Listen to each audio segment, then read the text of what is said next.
Hello and welcome to the third edition of the Scheldeprijs. 131.5 kilometres for the riders today. We are very much in classic season.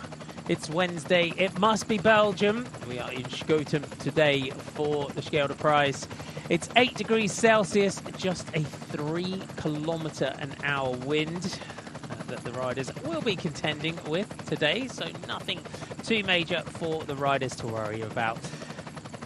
The winner for the last 2 years, Lorena Wiebes, is back and ready to defend her title, and she has got some fast finishers to contend with today in the Scheldeprijs. Not part of the Women's World Tour, but here are your World Tour rankings. So Lorena Wiebes still at the top, ahead of Lotte Kopecky after that fabulous Ronde van Vlaanderen victory at the weekend. Balsamo, Longo Borghini, Georgie Spratt, Vollering, Van der Dam, Persico and Brown all still in the top 10 in the Women's World Tour. And of course, where do we go this Saturday but to Paris-Roubaix? So make sure you put that in your diaries and join us this Saturday for the Paris-Roubaix Classic. Let's go down to the start. Martin McDonald and Danny Christmas with you to take you through today's race action. This is the AWOL O'Shea team from Great Britain. Charlotte Broughton, Jess Finney, Libby Smithson, Emily Meakin, Frankie Morgan Schlader and Cindy Pomeris. Saint-Michel, Mavic, over 93. Simona Boylider was in the break last year. Boras, Fournier, Bidon, Pompanon. The Proximus Alpha Motorhomes team. Watch out for Marga Lopez. Lotto Destiny, you've got them today. Christina Berlovat, Katrine de Klerk, Michael Dox, Julie Hendricks, Ines van der Paar, Stella Vervloot is also here. The B-Pink team, and they have Valentina Basilico, Letizia Brufani, Lara Crestanello, and Zorsha Azasi. Sarah Tizzit WNT, fast team, Francesca Brauser, Marlene de Zutter, and then Ariana and Martina Fidanza, along with Catherine Schweinberger. The AG Insurance Next G U23 squad, Samira Kanavan, Jade Lindhout, Finn Monsieur, Nelly Rushki, Julie van der Meuren, and Lien van Rooyen. Arkea are here. Amandine Fuquene had a good ride here last year. Amandine Fuquene was quite active. UAE with Chiara Consoni, Carbonari, Holden, Cuniega, Zanetti and Trevisi. Chiara Consoni in the team. And it is the return, the much anticipated return of Tennille Campbell, the national champion of Trinidad and Tobago, for Jaco Alula, Nina Kessler, Amber Pate, Letizia Paternoster, Alyssa Politis, and Chelsea Tan are the Jaco Alula team. But great to see Tennille back in the race. Live Racing with Raquel Barbieri, backed up by Berman, Jaskulska, Aisha McGowan, Numanova and Ragusa. Phoenix Alpecin with Sanakant. He only lives about 7 kilometres from the course with Flora Perkins, Mira Martins. Israel Premier Tech, Irish national champion there, Alice Sharp. They have also got Carolina Bauer, the Swiss national champion in the team. And then the European champion, back in her European Champions jersey. If you've been with us for the last few races, of course, she has been in that World Tour Leaders jersey. And Lorena Wiebes backed up here. What a team. Misha Bredevold, Barbara Garishki, Marlon Reusser, Femke Marcus and Lonika Oenighen. It's her race to lose today, you would say, Danny. It certainly is. The pressure is certainly on the team of SD Works to deliver another victory with Lorena Wiebes to make it 3 from 3. So we would bet against her doing that today. The rollout from the start, and the riders, they have a big loop to take at the about 50.8 kilometres to go is when we will cross the finish line for the first time. And then we have our 3 local laps to contend with. The flag dropped and was pulled in, and it was fairly active from the flag drop, but nothing really managing to get away in the first hours of racing. Yeah, we saw a number of riders trying to get away, as you mentioned, in those first kilometres, but it seems to have calmed down considerably in the peloton now. Let's take you through the course. So the course, we remain in Belgium and the loop through the Belgian Kemper via Kalmhout and Fusterwesel, heading towards Hoogstraten and then into the finishing circuit. 3 laps of 16.9 kilometers. We do have some cobblestones, the Sint Jobster Steenweg with 65.4 to go. And then we have a section of cobblestones, the Broekstraat, coming with 59, 42.1, 25.2 and 8.3 kilometers respectively for them. So starting to get some more attacks. Riders keen to try and get clear here. And the colours of Arkea off the front, and Maureen Tréjouet, young rider from France. Really aggressive move by the young Arkea rider, just 19 years old is Tréjouet. Had some good wins last year. Did Tréjouet won that the Ceratizit junior race? Is this Micah Dox also coming across from Lotto Destiny? We did have a big, a 3-rider breakaway group last year that went clear with 106k to go and stayed away for really close to the finish. Yeah, it was a really aggressive race at the beginning of last year. We saw Abby Smith away for well over 100 kilometres with Simone Boulard, who is also in this race this year, so she'll be looking to repeat a good performance in this race. But it looks like we have got a group starting to go clear. You can see the effort in the peloton to try and close that gap now. So just being controlled. You can see, you will see how much SD Works will want to try and control this one. Just some of the other teams: Aroma, Talia, Basso Bikes, Viana. You can see in those bright yellow and green colours. They've got the likes of Francesca Balducci in the team. Francesca Baroni is also there. Rasa Lelavite is also in that team. Jola Chevalmier are here. Life Plus Wahoo. Parketel Valkenburg, Team Coop, High Tech Products, Top Girls Fassa Bortolo. We've got the Grandes Kumege La Fabrique team and the Stade Rochelet Charles Maritime squad, as well as GT Crush Rebelles and the we call them the embattled ZAF team in their black and bronze colours. They are here.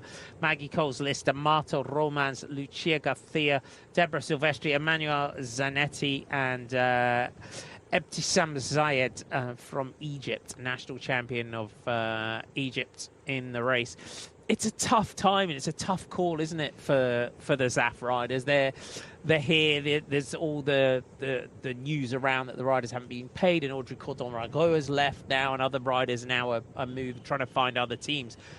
And it's that sort of question is, why are they still riding? But the riders, if they can still race, they've got to give themselves an opportunity to come to something like Scheldeprijs with a fast finisher like Maggie Coles Lister or someone like that, grab a podium and perhaps find themselves a new home. Yeah, it's a horrendous situation that we're hearing about from the ZAF cycling team. That, as you mentioned, the riders haven't been paid for the whole of the year.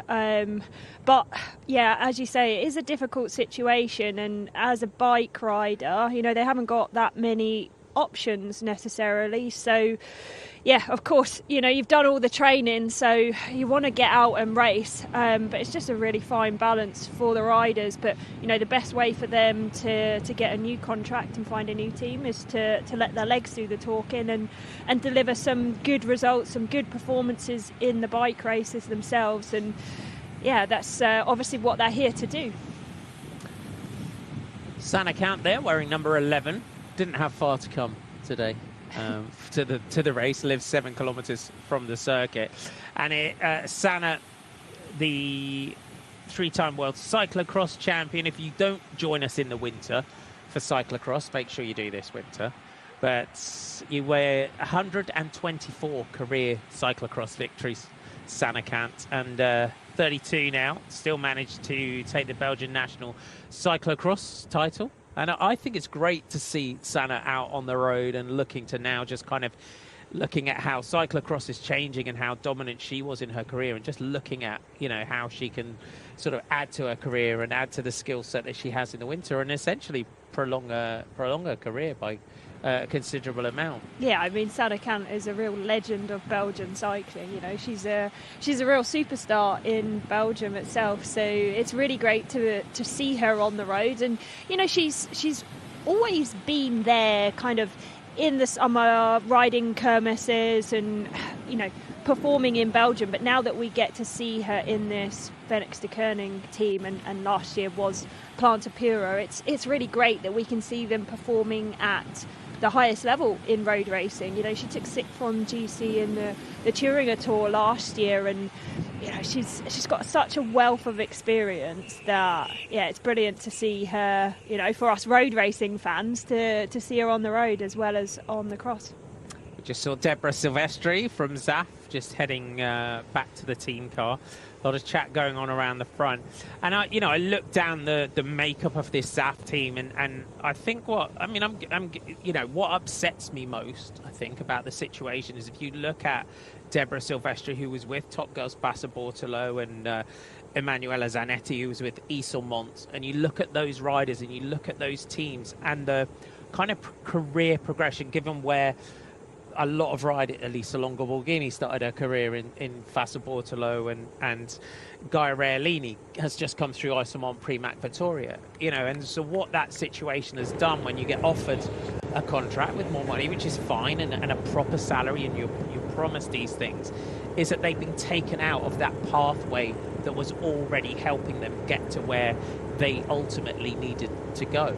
Yeah, it's devastating for riders, particularly, you know, as you mentioned, when they're on the upward trajectory and progressing in their career, that it takes such a massive hit, and it can take riders a considerable amount of time, you know, many seasons, to almost recover from a situation such as this. It's very similar to the situation we had a few years ago with the Casa Dorada team, which never really materialised, promised the world to the riders, and just never really came to fruition. So unfortunately, it's not really a massive surprise to a lot of riders. I think that to, you know, people within cycling, that there were a number of question marks that were put against the team when it was first announced, and it's just incredibly disappointing that this situation is able to play out.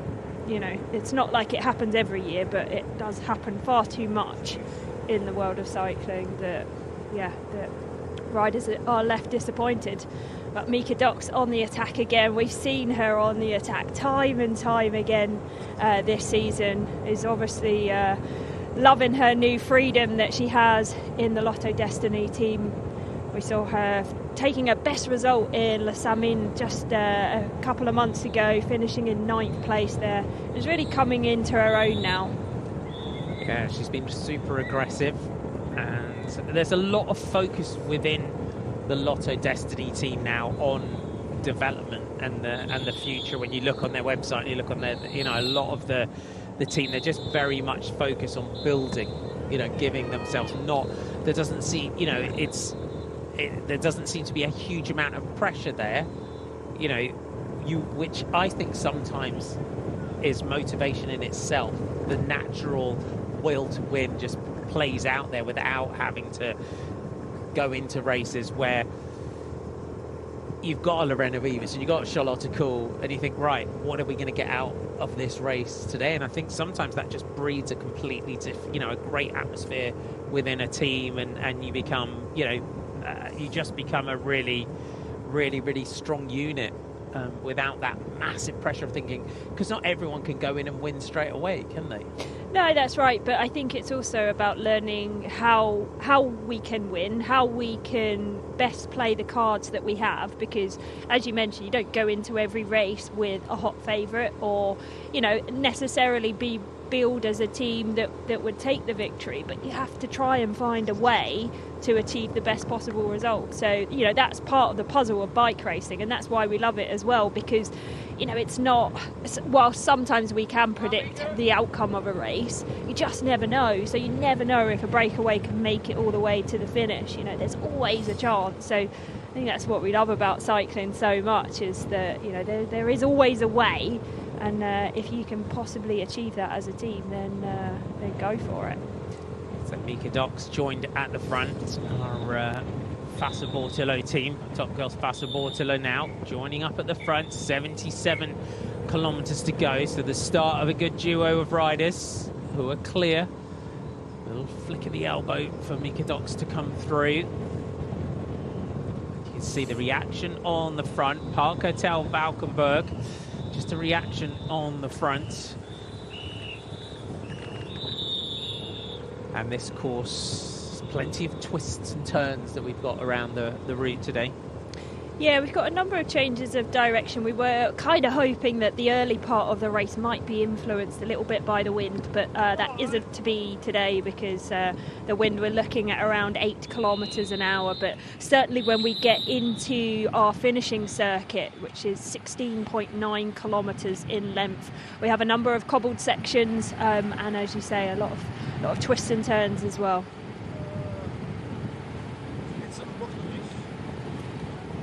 So 2 riders clear, good duo. One rider now coming across. We've got one of the AG Insurance Next G U23 development team riders just trying to come across the gap. I think this is Lara Crestinello, but I have not seen a lot of the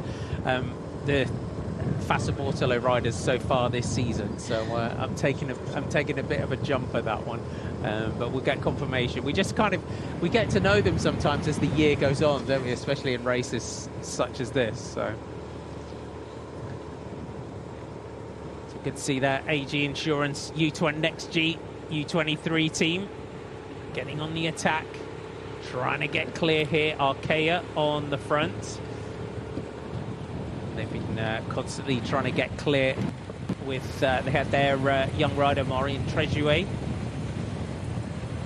It's Alice Palazzi, my apology, that is clear. So Alice Palazzi is clear here for Top Girls Fassa Bortolo. And this team, as we said moments ago, they are a really strong development team within Italy. And 21-year-old Palazzi is now clear.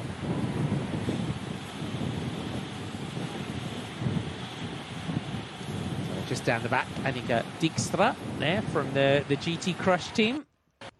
So our team, GT Crush Rebelles, is that team. And Mika Dox from Lotto Destiny and Alice Palazzi. So as Danny said, best results, 9th in the recent edition of Les Samines. And she's been one of those riders as well, isn't she? She's been around for quite a few years within the peloton, Beacon. Yeah, I rode with her kind of way back when I first started riding in Belgium back in 2015, just within a Belgian club team then, and she already showed a lot of promise, you know, as a very young rider then. But it's been really nice to see her, you know, just really trying to take the opportunities that she can this year. She knows she's got a relatively fast finish on her, but, you know, it's not going to compare in this race to the likes of Lorena Wiebes and Charlotte Kool. So just trying to go on the attack, and we've seen that multiple times this year, particularly in, you know, races such as Depana, where it was almost trying to anticipate the crosswind sections and trying to get ahead of the race then. So she's certainly not afraid to go on the attack, as we're seeing now. They are starting to open up a bit of a gap, as we're seeing a couple of riders trying to come across. So plenty of teams trying to get themselves in on the action here. And Alice Palazzi from the Top Girls Fassa Bortolo team. So we do see this team quite a lot in the season. One of the races that we see them a lot in is the Giro Donne, and our colleague Elena from Italy just shared with us just before we came on air. Giro Donne, just a press release that went out. It's good news that it's happening. The other news is that we'll have to wait until the April the 30th to know what stages we're tackling this year's Giro Donne. But the regions involved are Tuscany, Emilia-Romagna, Piedmont, Liguria, and Sardinia.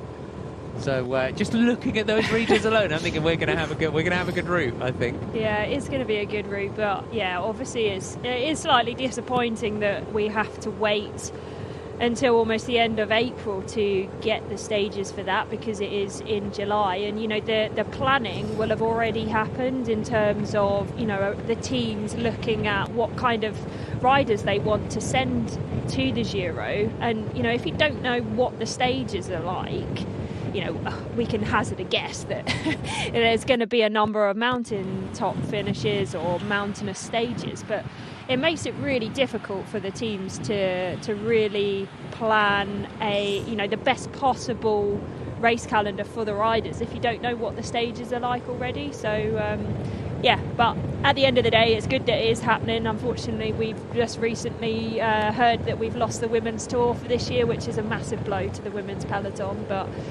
really good to hear that the Giro will in fact go ahead. We're just waiting to see what brutalities are on the menu for July. Yeah, it is. Yeah, big shame the women's tour in Great Britain taking a 1 year hiatus.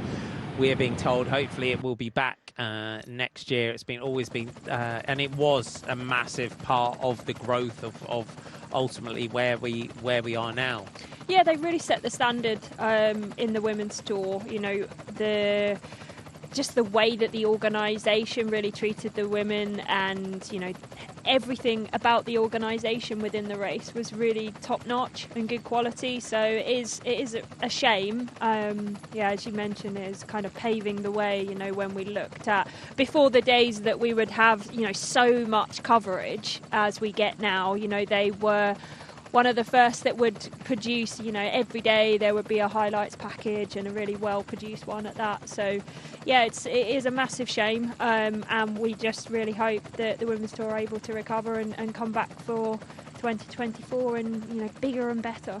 And one of the things that everyone always took away, I mean, we're quite slightly biased because we're both British, but one thing that everyone took away early on was how huge the crowds were. Yeah, it was brilliant, and particularly the way that the organisation were able to engage with the local communities and really promoting the race and women's cycling in all of the towns and villages that the race visited along the way. So always having the school children out on site was it's really nice when you're riding through and you can see that it's kind of 3 deep in school kids that are obviously, probably pretty happy that they get to miss maths for half an hour to watch the bike race come through. But nevertheless, it really added to the atmosphere.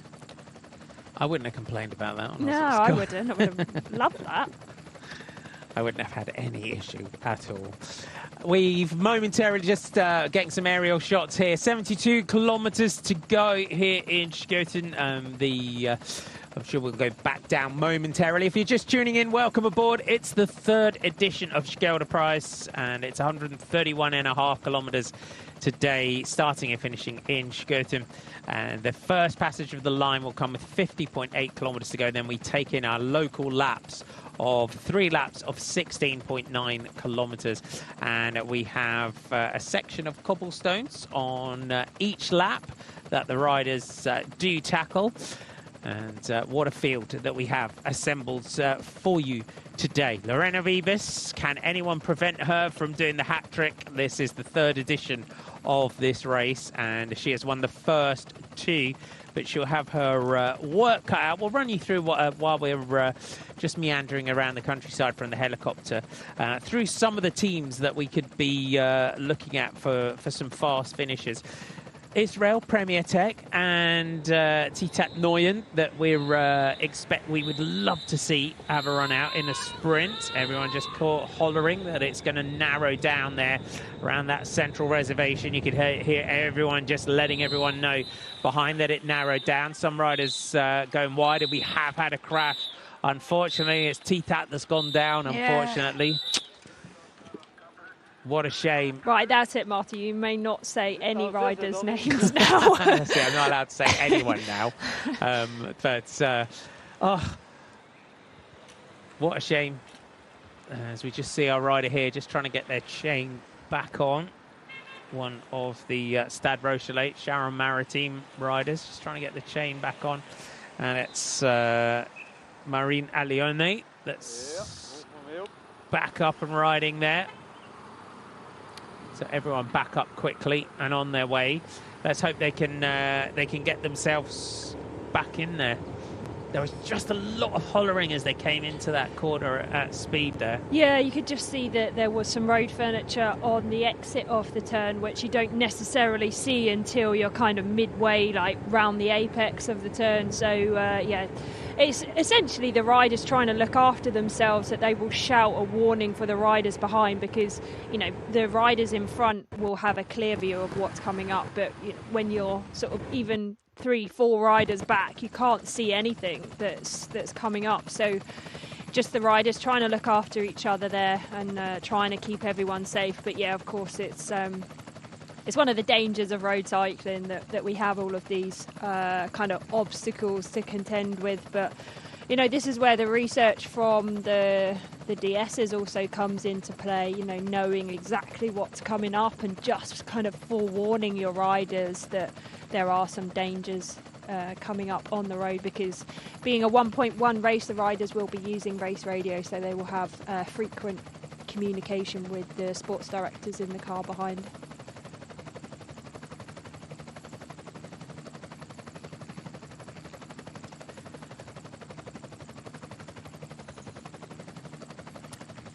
So the aerial shots here gives you, we're getting a view of down by the finish, and it's Arkea that are on the attack again, and they've had a really aggressive start to the season. Have Arkea.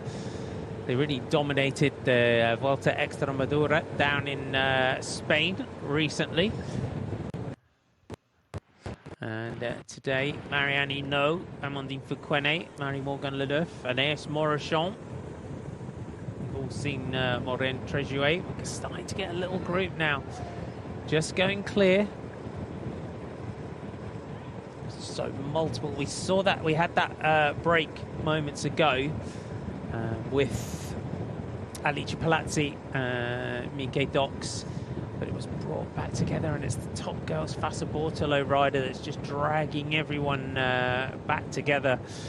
So nothing managing to stick here at the moment. And I think there's a lot of the time that some of the smaller teams is just dragging it back together rather than trying to jump clear and get across. Yeah, and it can be the most frustrating thing as a rider if you have managed to get a gap and then it gets kind of dragged back. But as you mentioned, Arkea are really looking to make this an aggressive race and really trying to force a breakaway. Doesn't come to anything though, unfortunately. It's still all together, and you can see the likes of Live Racing Tech Find. So they're just keeping it under control here. But still, everyone with 68 kilometers to go. It would be if you wouldn't get it. You don't get it very often when nothing manages to get clear in a race, do you? Not often, no. Have you had days like that in your career where nothing can go? It kind of gets to the point where I think, you know, there'll be a lot of attacking early on, and then you get the kind of attitude in the bunch, like, oh, for goodness sake, come on. There's a bit of a lull in the action, and then it all kicks off again. If something doesn't go, a bit of a, oh, come on. And then inevitably there'll be something will go, and whether it be only, you know, for a shorter period of time or not. But sometimes those days can be the most difficult as well, you know, when a break just doesn't go and it's just relentless, you know, with people trying to get in a breakaway. And it's also when you need to pay the most attention mentally as well, it can be quite draining because you've got to constantly try and, take stock of the situation, who's trying to get up the road, what's happening. So it can be quite draining also mentally as well. Is there a point as well where you've got to look at SD Works and DSM to kind of manage the front of the peloton? Because ultimately, as we always say, it's the peloton that let the break go clear. And if SD Works and DSM and those teams are just sitting back in UAE, it means that we've got multiple little individual riders from different teams that are always firing one off here, firing one off there, and it's just all coming back together. You've almost need a little bit of dominance or a little bit of kind of management and captaining the front of that bunch. Because, or are they just, when you've got Lorena Wiebe, she's just that confident that it can just go like this and she'll win it anyway.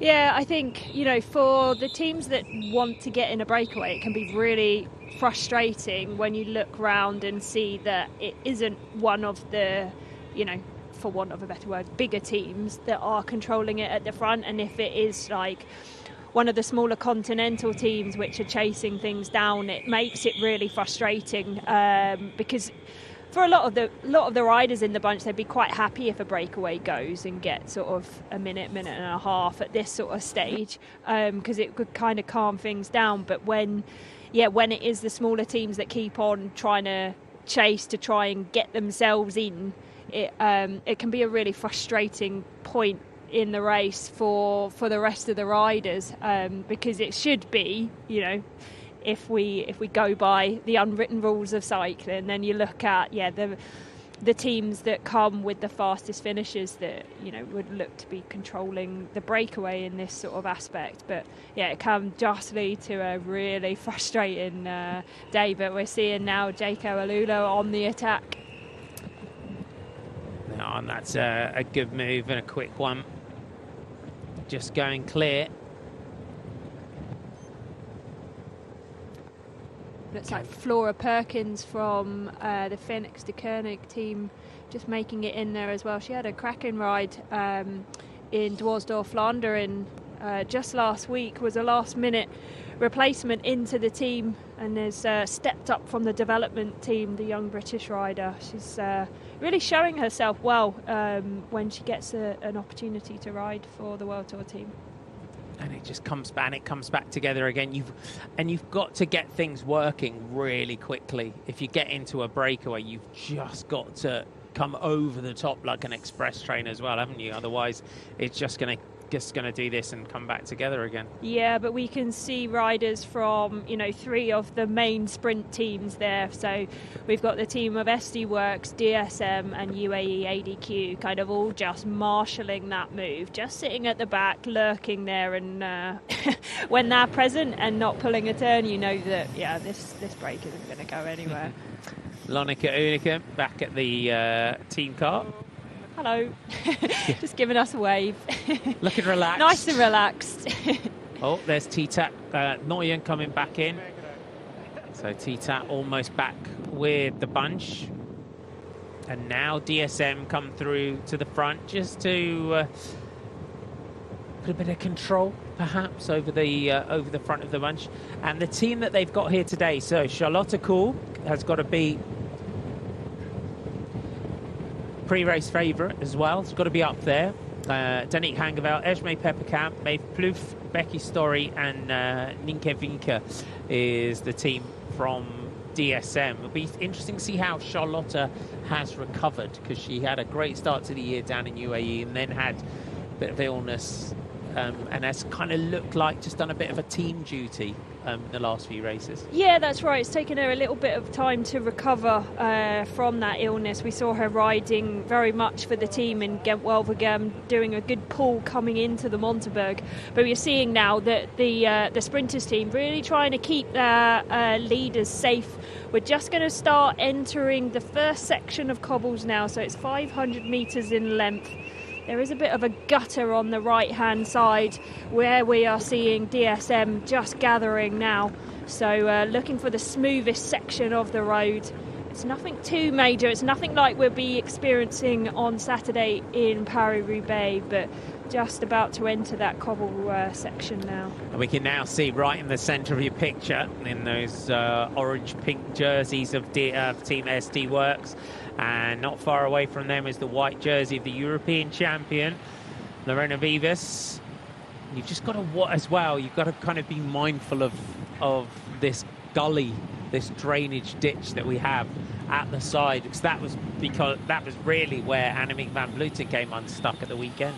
Yeah, there's a few kind of metal drains in that section as well, but it is definitely the smoothest section of the road, but therefore, you know, everybody wants to ride on the smoothest section to make their lives a little bit easier. So, yeah, you do have to really pay attention there, but kind of hence why we were seeing the team of DSM coming to the front, hugging that right side so that they would get a clear run at the gutter along there. So that was the St Jobs's Steenweg section of cobblestones. The next section is we've got the Broekstraat coming next. Yeah, so that will come with around 59 kilometres to go. We take a right turn onto those cobbles, and it's around 750 metres, the first section. It kind of comes in two parts, so 750 metres to start with, and then we have a 300 metre break, and then around 600 metres of cobbles after that. So quite a lengthy section. Again, it's nothing like we will be experiencing next week. A bit of a warm-up for Paris-Roubaix, but still, it's always important to try and be close to the front, try and keep your leader out of trouble on those sections, because you just never know if a rider is going to drop a chain or, you know, have some kind of difficulties on the cobble section. So it's just always, you know, a bit of a battle, and sometimes it can be harder. The lead into the cobble sections are harder than the cobbles itself, because once you kind of get there and you're in your position on the cobbles, it's almost, you know, you can relax a little bit. Then the fight is almost to get into the turn for the cobbles, and we can see the SD Works, Team DSM and UAE ADQ really coming to the front on the bunch here. And for UAE, if they can keep Chiara Consoni in a good position today, because she's clearly looking at Dwars last week and looking at the way she's been going in the classics, she's on incredible form. She is, yeah. I mean, second in Dwarsdorf Flandern, which was a tough race as well. A fair amount of climbing in that, and she was second in that race, as you mentioned, behind solo winner on that occasion, Demi Vollering. So winning the bunch sprint there, beating Marianne Vos in that sprint. So yeah, really good performance. But the riders now have joined the finishing circuit. So that finishing circuit is 16.9 kilometres. We've just come in on the top end of that now. And our first passage of the line will be with 50.8 to go, because that means you will then get an opportunity to see what the finish is like if you weren't with us last year for Scheldeprijs. Sarah Tizet, WNT, coming through towards the front. So Francisca Brauser, Marlene de Zutter, they've got the Catherine Schweidberger, then Ariana and Martina Fidanza, just to make our lives even easier, having the two Fidanzas within the same team. Yeah, I think they're really enjoying being on the same team. You know, they're very close as sisters, so yeah, it's nice to see them enjoying their time on the team together. Flora Perkins in the blue there for Phoenix de Koning.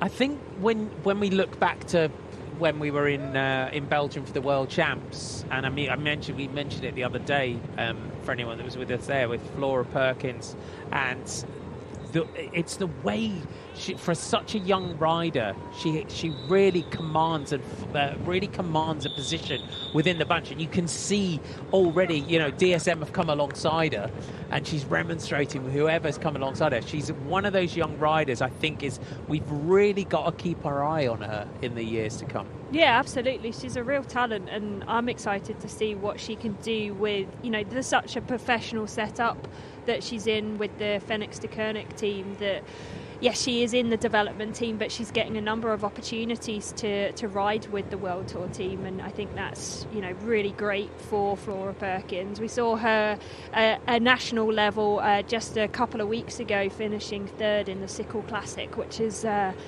for any of you that are unaware of our British National Series, it's a bit of an off-road come how would you describe it? A bit of a Paris-Roubaix in the mud. It's a bit of Paris-Roubaix, Strada Bianchi, isn't it? Strada, maybe Strada Trobro-Lyon, which is a gravelly kind of race. It's a brutal day, isn't it? Yeah. So that race was actually won by Jess Finney, who is for the Awo O'Shea team. She is riding in this race today. Monica Greenwood of Das Hanslin taking second, and Flora Perkins taking third place in that race. So a really good performance from the young British rider there. But yeah, as we mentioned, she was having a really cracking ride in Dwarsdorf Flandern. She was actually the only rider from the Phoenix de Koning team that was up in the front group there. So yeah, really, really strong performance. Yeah, the Sickle Classic was a bit ahead of its time, Colin Clue's race, and that race up in Melton. So yeah, it's check it out. There's the Sickle Classic. I only did it once, and I double punctured, and that was it. Game over, unfortunately. It's quite gnarly, isn't it? Yeah, you need a mountain bike for most of it. So we're coming up to that right-hand turn now, where we'll be turning on to the next section of the cobblestones. And it's DSM leading in here. They're looking here to just keep Charlotte cool, out of trouble. So this is the first time over the Brookstrat. We do this 4 times. So this is on our finishing circuit, so we do it each lap. And it gives you an idea. It's a little bit more, cobbly. It's a little bit more cobbly than the other cobbles. Yeah.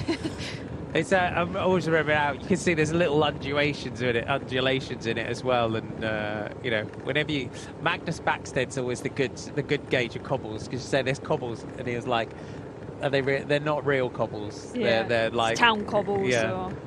I mean, this camera angle doesn't really do him justice, I don't think. The head-on shot here, we're not really getting a full view of the cobbles themselves. When we see it from the back, you get a bit more of an idea of how the cobbles are. But yeah, as we say, they're relatively good condition, not too gnarly like we will be experiencing on Saturday, but a bit of a warm-up for that. But nevertheless, you still need to be near the front for these sections. So here we are, we're just on this 300 metre section of asphalt, and then be back to the bone-shaking cobbles for another 600 metres. Yeah, it's a good section. Amber Pate in the centre for Jaco Alula. Anastasia Carbonari just coming through, it looks like, for the UAE team. So UAE ADQ. 58 kilometres to go, and this is kind of, if we don't get an early move in Scheldeprijs, this is kind of the pattern of how it can go, through the finishing circuit. We'll see if anyone manages to get anything clear. Tennille Campbell, just on the left of your picture for the Jaco Alula team, that Trinidad National Champions jersey.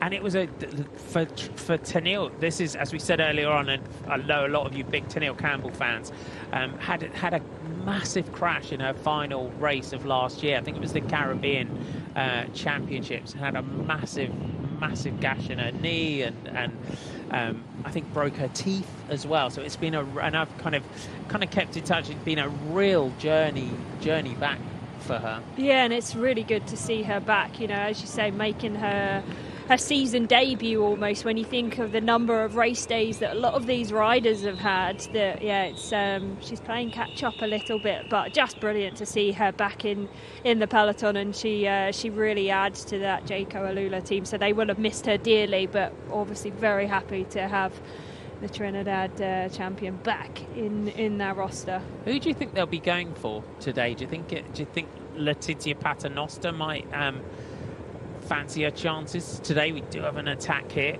Come back to that. Like Kelly van der Steen on the front there, closely followed by the San Michel over 93 team. Just small move. Amandine Fuquene also getting in here for the Arkea team. So Fuquene for Arkea. Can this stick? We're waiting for a breakaway to get clear. And our first passage of the line with 50.8 to go. And this section of the course, so working well together and working well together quickly. And it's the AG Insurance Next G team that are on the front. See if this manages to get clear. So the AG riders just had a glance back over the shoulder. This is Simona Boylard that's clear.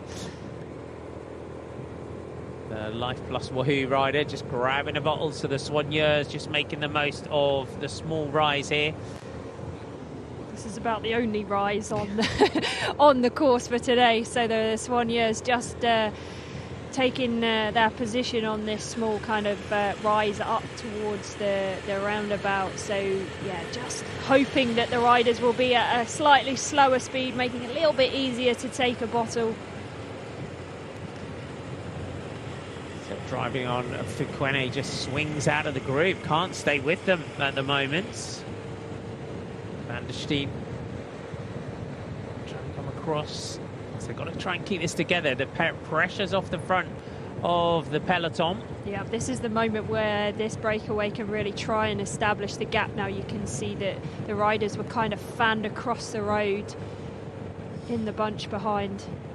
So Amandine Fuquene, Kelly Van der Steen, Babette van der Wolf, Katrien de Klerk and Simona Boylard from the Saint Michel Mavic Aubert 93 team.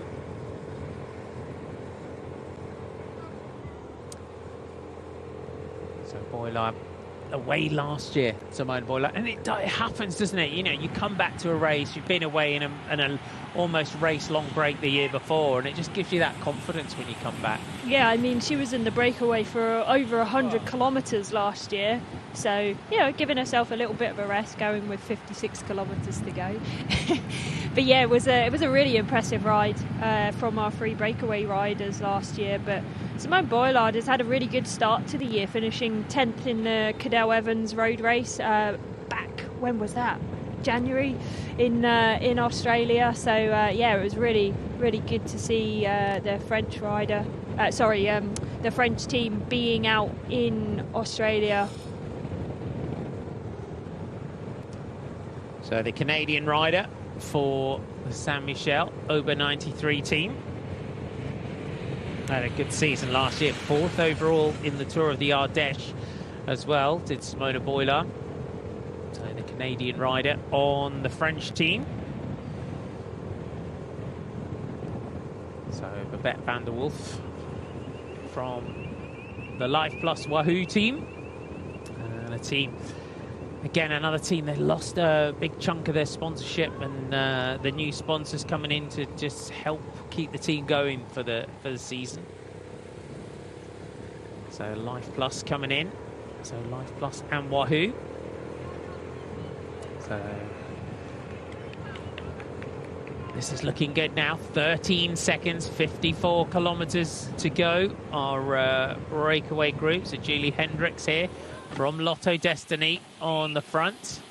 So kind of go along the side of the River Schelde and then back in towards the town. It's a very familiar area. If you're a cyclocross fan, we have the Scheldeprijs for the River Schelde. Plays a part in a lot of courses that kind of dipped in down towards the river and back. Amandine Fuquene has recovered, former French national cyclocross champion in the red for Arkea. She was also on the attack last year, right at the end of the race there, really trying to bridge across late on in the race to our breakaway of 3. So, yeah, as you mentioned, often you come into a race when you've had a good race the year before, you know, you come in with a little bit more motivation because you know that you can do a good job in the race itself. So, yeah, good to see the French rider up there in the race today as well. So a good mix, and again a good mix of our, or you would, you know, with the Juilard Chevalier team, and a lot of the teams that we saw were so active for so long in trying to get a breakaway clear, making it into this move. Yeah, absolutely, because if you hadn't made it in after you'd done all of those early attacks, then it would be incredibly frustrating. So yeah, good to see that the perseverance has paid off, and and they've managed to make it into this move. But they, now is the time that they really need to commit to this move and really try and establish the gap. It's just hovering at that kind of 13, 14 second mark at the moment, which, for the riders behind, if there's any teams that have kind of feel that they've missed this move and they want to get into it, then it's very much a bridgeable distance, and so we will see some more action on the front of the peloton there. So back to the front, Amandine Fukuene, Kelly van der Steen, Babette van der Wolf, Katrien de Klerk and Simona Boilard. So it's Katrien de Klerk they're giving us for Lotto Destiny. So wearing the 162, Katrien de Klerk.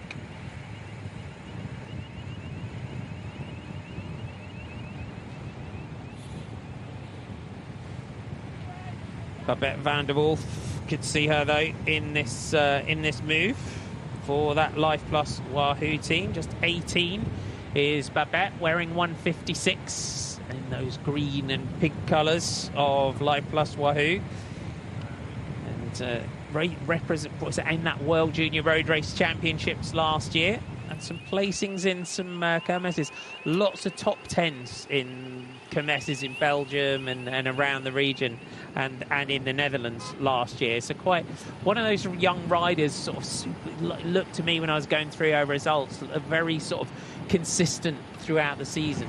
Yeah, absolutely. And coming straight from the junior category as well, it's always a big step up when you come from junior to the elite category. Obviously, the massive increase in distance that the riders have to deal with. But yeah, as you mentioned, she's also a very accomplished track rider as well, former European Junior Madison champion and third in the World Juniors Madison as well. So a real talent and one to keep an eye on. For a lot of the juniors and the younger riders that come in, for some riders it can take that jump.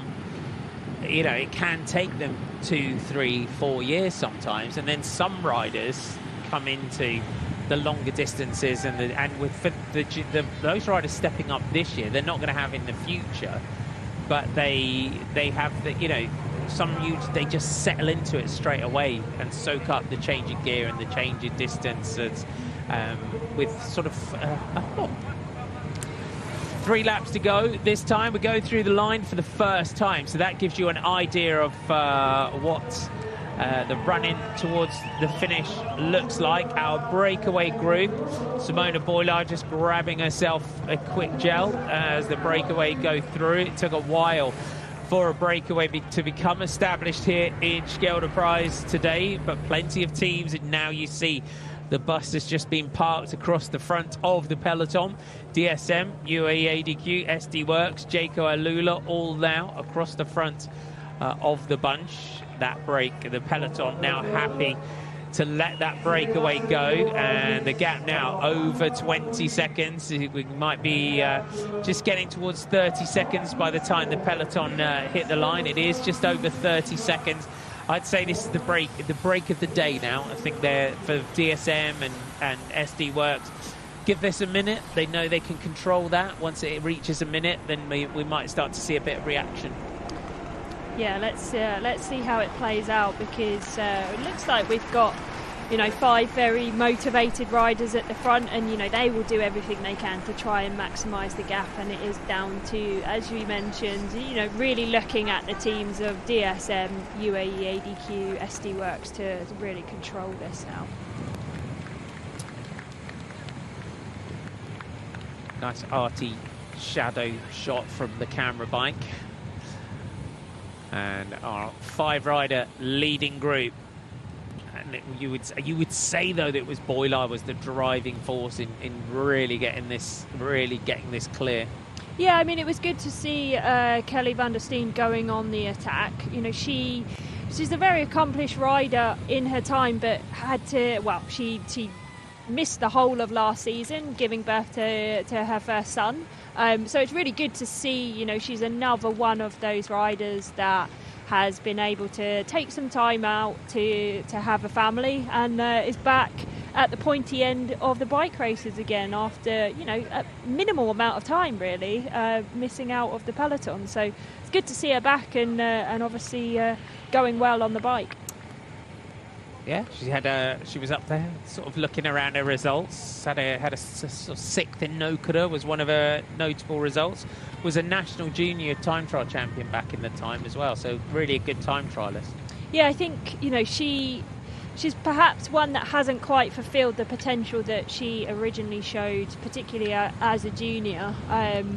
But yeah, she obviously a very strong bike rider. I was teammates with Kelly for a short period of time, and a very good climber as well. You can obviously see from her stature that, you know, she's got some good power on her. Then she obviously goes up hills well as well. So yeah, she's got the physical attributes to make a good bike rider, and it'd just be really interesting to see how her career goes now that she also, as we mentioned, has a family at home as well, and obviously enjoying life. She's taking out on the trailer. I saw Lucy van der Haar and Lars out the other day. They had the baby in the trailer, and it's a bit of extra weight training. Yeah, strength training. As well. Could do that.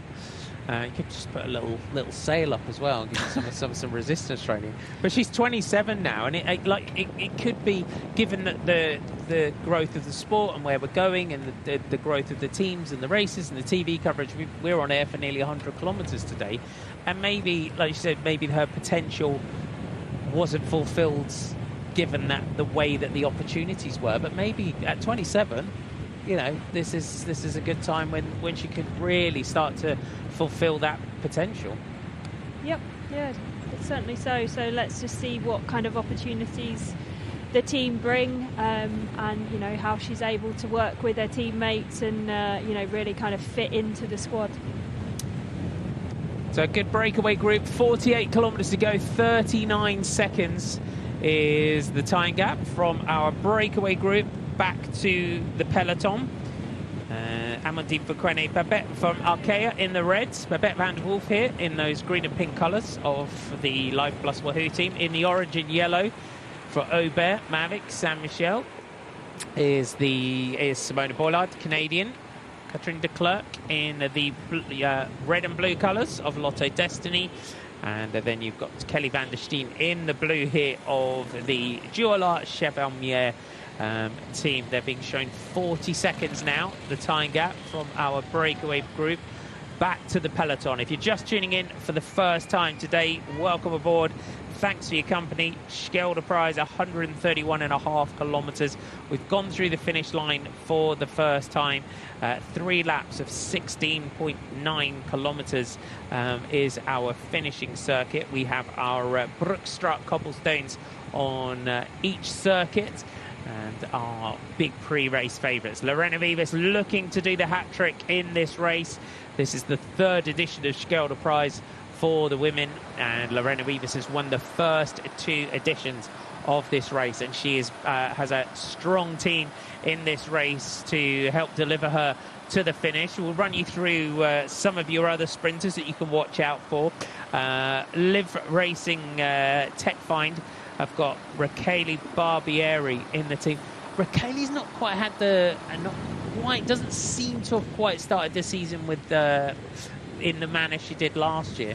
No, and I mean, she was 3rd in this race last year, but we haven't seen those big sprint performances from Barbieri this year. But, you know, we both took note of the fact that she raced the team sprint in the European Championships, which, you know, as opposed to a lot of riders riding the team pursuit, riding the team sprint was a very different demands that the event takes. So yeah, I wonder if that has adjusted her.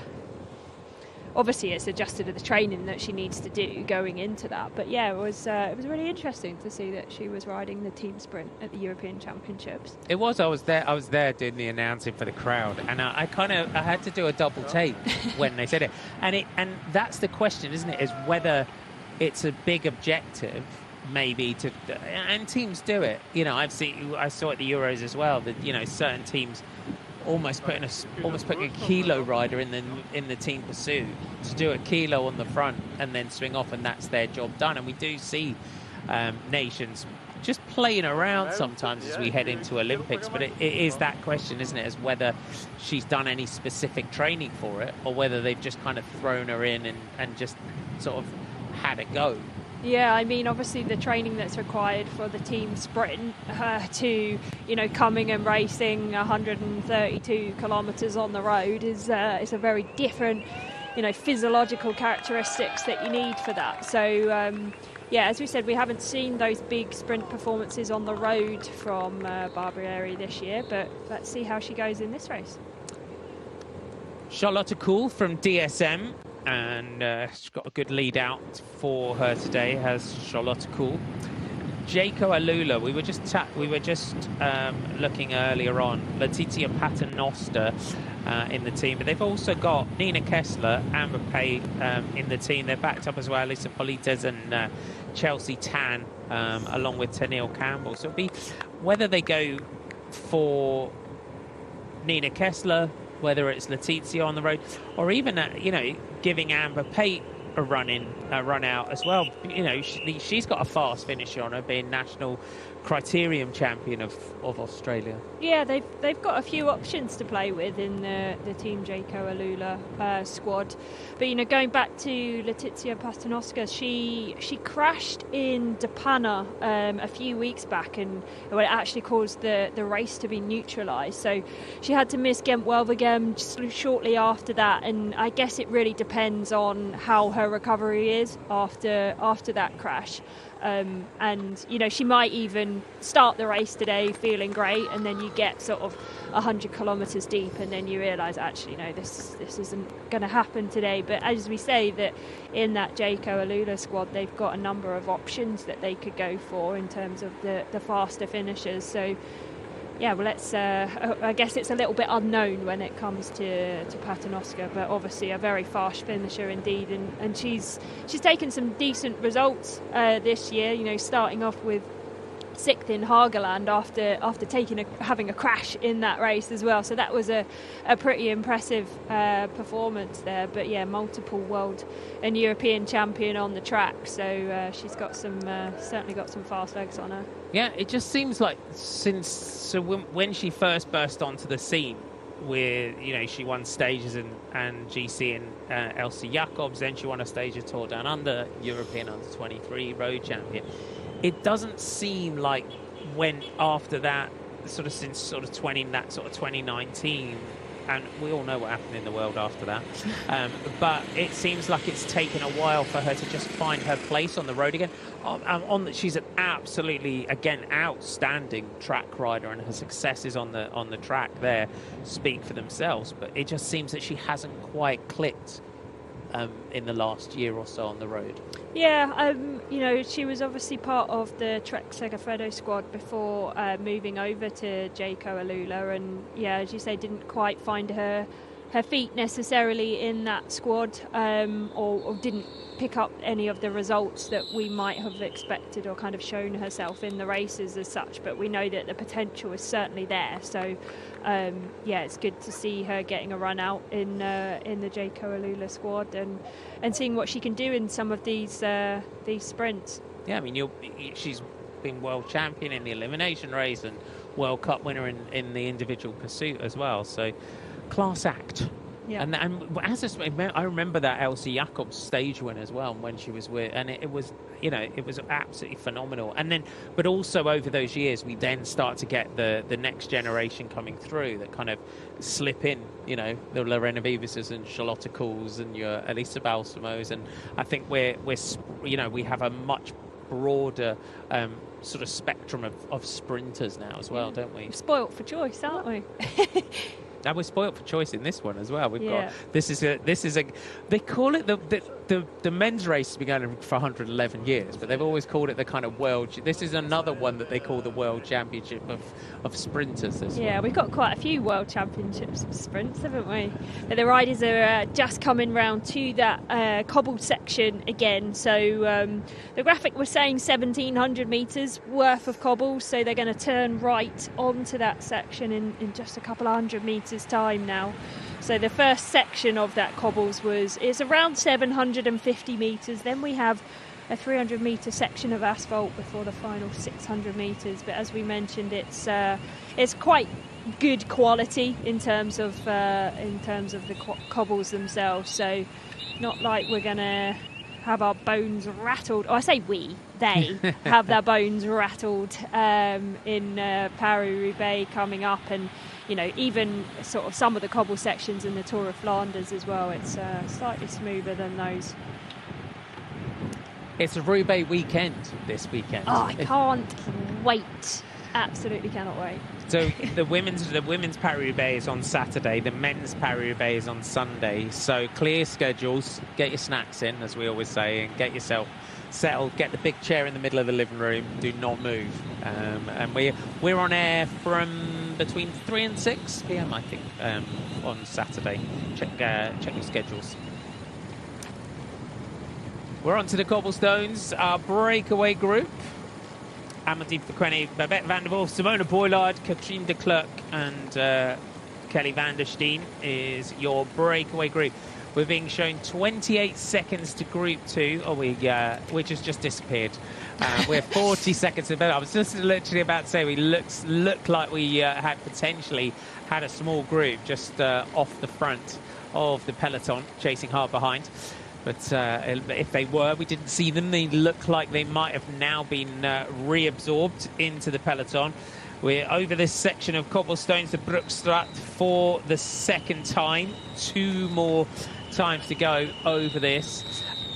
Oh, we still have a Group 3. We have a Group 2 at 23 seconds. We'll try and get some confirmation of who is in that chasing group. This is a much better shot of these cobblestones. As we say, they are a decent section. Yeah, that's right. Looking at this first section of the cobbles, and you get a better perspective, don't you, when this camera angle is a little bit lower down. You can see how rough some of the cobbles are. But yeah, it's like this is essentially going to be like a nice tarmac road in comparison to what we have on Saturday. Yeah, they are very special, the Roubaix cobblestones. If, as we were saying at the weekend with Rondo and Vlaanderen, if you can make a double trip, go and ride all the cobblestones around the Roubaix and go and do all the climbs of Flanders. We are getting a report on Race Radio that it's Sarah van der Velde, Noelle Ruschke that are clear from that chasing group behind. Sarah van der Velde is another rider from the Phoenix de Koning development team that has had a number of run-outs in the World Tour squad as well. So really good to see the Belgian rider taking the opportunity when it presents itself. So the Phoenix de Koning team, if you're new to the women's pro peloton, the women's squad of Mathieu van der Poel's Alpecin de Koning team. So you get with the Roodhoff brothers that put that set up together, and we have a big group of cyclocross riders that then all spread out into all different teams under different sponsors throughout the winter. And I think the Roodhoff brothers have always been really clever in how they do that, because it's helped them build this huge program. And then you see Sannekamp with Crelan Friestad and Jara Kastelein in the team, and then you've got Anna-Marie Verst and those sort of riders in 777, and it's just a really good way of doing things and having all those small sponsors and giving them their kind of own team in the winter, in essence. Yeah, and then obviously for us road racing fans, having them all come together on the road in the summer season is brilliant. And they're actually the team with the most amount of riders, the Phoenix de Koning team. So they have 19 riders in their World Tour setup, which the average is kind of around that sort of 14, 15 rider mark. So significantly more riders they have in the Phoenix de Koning team. But then they also have the development team that they're able to call upon riders. And, they do that on quite a regular occurrence as well. We're seeing Flora Perkins and Sarah van der Velde in this race, and they've had a number of run-outs with the squad. the only races that they aren't allowed to do is the World Tour races. So it's been it's been really good to see how they're using the development team to their advantage. It is indeed. Our breakaway group, we're starting to see, Danny's just pointing to her monitor, some fairly grumpy looking clouds out there at the moment. It was, looking at the weather forecast, it was supposed to be really nice and sunny all afternoon. Yep, welcome to Belgium. We keep seeing that graphic just disappearing of whether we have a Group 2 or not. So we haven't had any shots. Oh, yep, there it is again. 17 seconds. Hopefully we'll get a shot of these riders just to confirm who is in the gap there.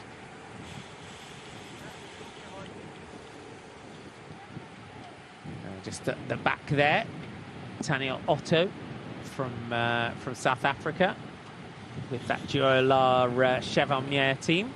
Aisha McGowan there in purple, wearing 34 for the Live Racing Tech Fine team. Good to see the American in here and racing. Again, Aisha McGowan, that sort of rider, and there's a lot of fanfare around her coming in. I don't think she's quite had the luck and the sort of consistency of racing to sort of allow her to sort of progress. So hopefully she'll find that now, the American. Yeah, I mean, she started in the Live Racing team back as a trainee in 2021, so it'd be really good to see her getting some more opportunities. But here we go. Here we have Group 2, so 17 seconds down. You can just see our lead riders just up ahead in the distance.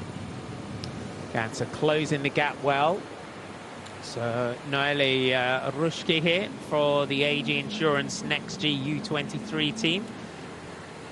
Had a podium in the Volta Limburg last weekend, did Ruski. So this team, this is the development team of the AG Insurance Sudal Quickstep team. And a full setup now, going all the way from the team of Natasha Denauer and the Cervez Carnarvon. They have the development team, they have their junior team, their U23 team, and now the World Tour team.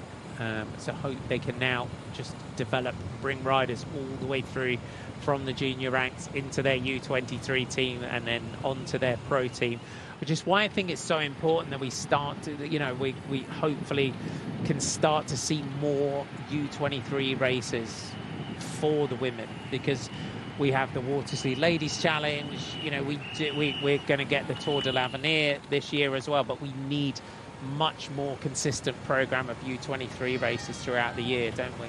Yeah, and I mean, we saw for the first time in 2022 that we had an under-23 category for women in the World Championships, albeit the race being held within the elite race. We have to wait until 2025 until we get a separate race for the under-23s. But yeah, it provides a real stepping stone for the riders that I think now that we're seeing more and more development teams as well, it would be really great if we could have a few more under-23 races on the calendar. I'm not sure it's quite ready for a whole season of under-23 races, but certainly some more races where the younger riders are able to really target them and go in, on an equal with the riders that they're with in terms of, age and experience, and really look to go there to deliver a result, as opposed to some of the races that be in, at the moment in the elite category, where for some riders it's just, try and get round, as opposed to really looking to, right, how do we seriously win this race? It's a very different mindset when you go into a race of trying to survive the race versus trying to win the race almost. So yeah, I think it would be a really good step forward. But yeah, as you say, it's really great that we've got the Tour de l'Avenir coming this year, and I'm really excited to watch that race. Definitely, even if we could get a race a month or something like that for the U23s, because as we always say, and we were chatting about it off air before we came in, it's keeping that winning mentality, it's keeping that fire alive. Because I've talked to riders that have been put into situations where the team turn around one day and go, oh, you're the fastest finisher, you can have the chance to sprint. and they send themselves, I've forgotten how to do it. It's muscle memory, isn't it? Being in that winning position. So hopefully we can get that where we do have a race a month or something like that, because teams like the AG Insurance Next G team and Noelle Ruski here is another 18-year-old rider, and there are a lot of comesses and races like that you can ride in Belgium and the Netherlands, aren't there? Yeah. That would just mix in well with their program, and when they get a run out as a U23 team in a race such as this with plenty of World Tour competition as well. Yeah, that's right. And I think, as you say, it's almost keeping that the winning mentality going, because it can be very difficult, even as for some of the riders that will go into most races as a domestique, that sometimes you then find yourself in a position whereby you're not working for the team anymore, you're going for a result in yourself, and it might just be that momentary lapse in not necessarily concentration, but sharpness in terms of reacting to moves, or you need to be able to keep having that winning mentality of being able to go for a result in your own right, kind of every now and again to kind of dip your toe in the water, and whether that be in smaller category races or in some of the biggest races as we see on our screen. It's good for the morale as well, isn't it, when you're able to finish off a race with a good result for yourself. Definitely. So we now at the head of the race. You have Amandine Fukuene in the red for Arkea Samsic. In the blue here, wearing 15 for the Phoenix de Koning team, Sarah van der Velde. Just ahead of her in the white and blue colours, wearing number 74 from AG Insurance Next G is Noelle Ruski. In the blue colours of the Juola Chevalier team here, wearing 136 is Kelly van der Steen. You've got Katrine de Klerk in the red and blue of Lotte Desti, Simona Boylard in the orange and yellow from Aubert Saint-Michel, and the Babette van der Wolf in the green and pink of the Life Plus Wahoo team, and Amandine Fukuene of Arkea in the red. That's the makeup of our breakaway group. 2 laps to go this time. So our leading group, we went through, they had just over 30 seconds when we went through previous lap. So good working well together, and you can see, as you wouldn't expect anything less, Sarah van der Velde and Noelle Ruski just making contact, going straight through to the front. So Sarah van der Velde, 28 is the Belgian. And there's a big movement as well, within Belgian cycling, isn't there? We as you said, we've got Sanne Cant in here, who's such a legend, but Lotte Kopecky is doing an amazing job as well, isn't she? For the growth of the pro peloton on the road. Yeah, and it is a very exciting time for Belgian cycling, particularly on the women's front. And I remember seeing Sarah van der Velde kind of springing into our consciousness a few years back, and she transferred over from triathlon, so she was a former Belgian champion in the triathlon, and obviously has that kind of time trial ability. So it was really in the time trial where she first kind of made her name, but really good to see that she's sort of stepping up in the road racing itself. In her first year, 2020 I think it was, she was second in the Belgian National Time Trial Championships behind Lotte Kopecky. So really showing her strength then, and obviously she's got the engine to be a decent bike rider, so it's really good to see her in the mix today. And also, you can't just, Shari de Balst as well is doing a great job of kind of that next group of riders, and there's a lot of younger riders as well coming through within different teams. Yeah, absolutely, and really good to see today the announcement that Shari has extended her contract with Canyon Tram until the end of 2025 as well. So the Canyon Tram Racing squad really securing that Belgian talent for another couple of years, so good to see. Becky Story here at the back in the black and blue colours there of Team DSM. I'm sure she will be getting herself up towards the front soon to do some work for Charlotte Kool. It's Getting a little slow-mo through the through the finish line here. Oh, rider down at the side there. Oh, that's why Becky was chasing to get back in here. Victoire Jean Charest of Grandes Cumiga La Fabrique is the rider that's just gone down there, unfortunately. Chelsea Tan towards the back for Jaco Alula.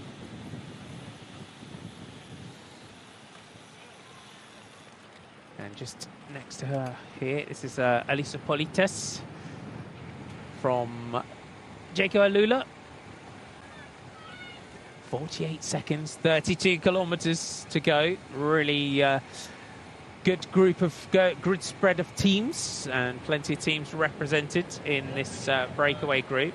Sarah van der Velde here, just towards the back for the Felix de Koenig team. Simona Boilards, former medalist as well in the World Junior Road Champs, and really kind of, that was when we first saw her, Innsbruck where she got her bronze medal in the World Junior Champs. Talented rider. And if we look at this as well, and this is what's great about races such as Scheldeprijs and being able to see them, is having, you've got two 18-year-old riders in here, in Babette van der Wolf and in Noelia Ruski here, and that's what is important about these races, these midweek races, and being able to see them on our screens as well. Yeah, that's right, and I think it's really nice when we do have these, the 1.1s, the 1 pros races where you can get a bit more of a mix of the World Tour squads and some of the smaller continental squads as well. So it provides the opportunities for some of these younger riders to really mix it with the best riders in the world and, take it to them as well. It's really good to see that they're not afraid to get stuck in and get themselves up the road, ride aggressively, get in a breakaway and, really show what they can do as well. So I'm sure after this race they'll come away buzzing from, whatever happens, they'll come away with some really good feelings after this race, which just provides motivation for the upcoming races and bigger races to come as well. And that's it, in this situation, everything about Scheldeprijs screams bunch sprint, but there is that, and you talk about it a lot as a director sportif in terms of giving your riders objectives, giving your riders, especially the younger riders, and you've got other riders in here as well who's they're 21, Catherine de Klerk 21, it's giving those riders those objectives. And we all, as direct sportifs, don't we, go, get in the break. If there's a break, make sure we got someone in the break. And that could be, that is the big learning curve of being in a breakaway group in a race such as this. Yeah, that's right. And, if you don't come into the race with a big sprinter that you have confidence in that could deliver a decent result, then you're not just going to go in the race and just have a little ride round. You need to achieve something out of the race and, looking at the roster of riders, what is it that we can achieve out of that race? And then setting the goals kind of in relation to what riders you have on the squad for the day, and if particular riders have some elements of their racing that they need to work on, then setting some process goals for them to achieve kind of throughout the day and how they can best contribute to the team result as well. So there's always a lot going on in a bike race, even if there doesn't look like there's a lot going on. Everyone is working towards their own goals and how they can contribute to the team overall plan. So yeah, it's a bit of a puzzle to put together as well, which always makes bike racing fun. Indeed. Amandine Fouquenet in the red here. They are now on the Bianchi bikes. Just one rider going one side of the roundabout, everyone else going the other side of the roundabouts. Simona Boilard, though, really driving it here, the Canadian rider from that Saint-Michel Mavic Ober 93 team.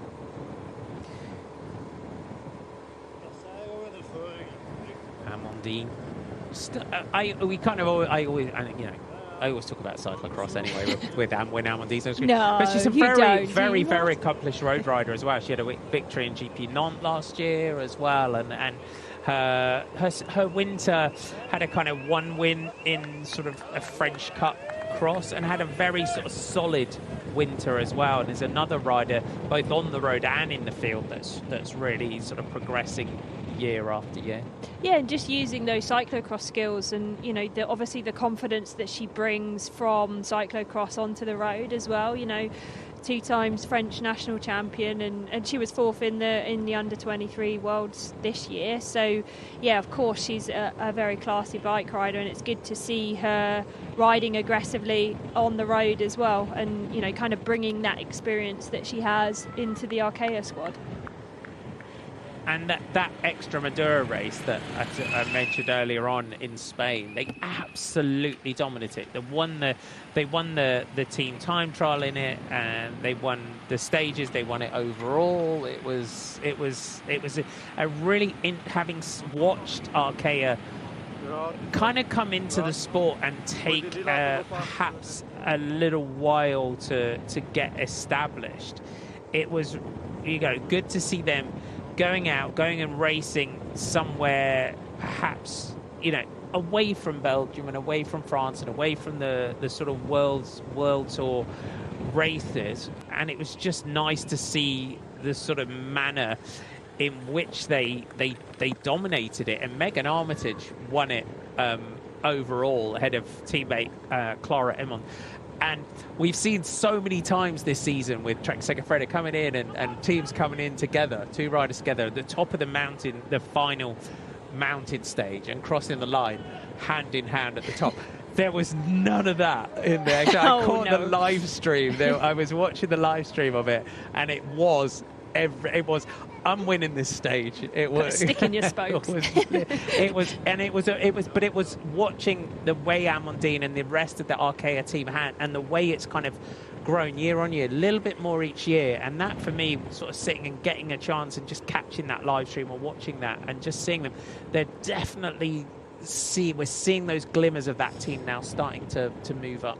Yeah, and it's a very similar conversation to what we were just mentioning about the under 23 races. It's about going to some races where you go there as a favourite or as one of the bigger teams, and how do you race in that sense? Because for Arkea lining up in that race versus, when they come to some of the World Tour races and, for example, going to Tour de France Femmes avec Zwift, they don't line up on the start line as the hot favourite. So it's a different mindset that they will go into those races where they're expected to win, and the pressure that they have to deliver a result. It's a different way of racing, and how do they deal with that pressure, and how do they conduct themselves in the race. So it's another learning experience for them, and so it was really good to see that they could stamp their authority on that, and I'm sure that they took a lot of confidence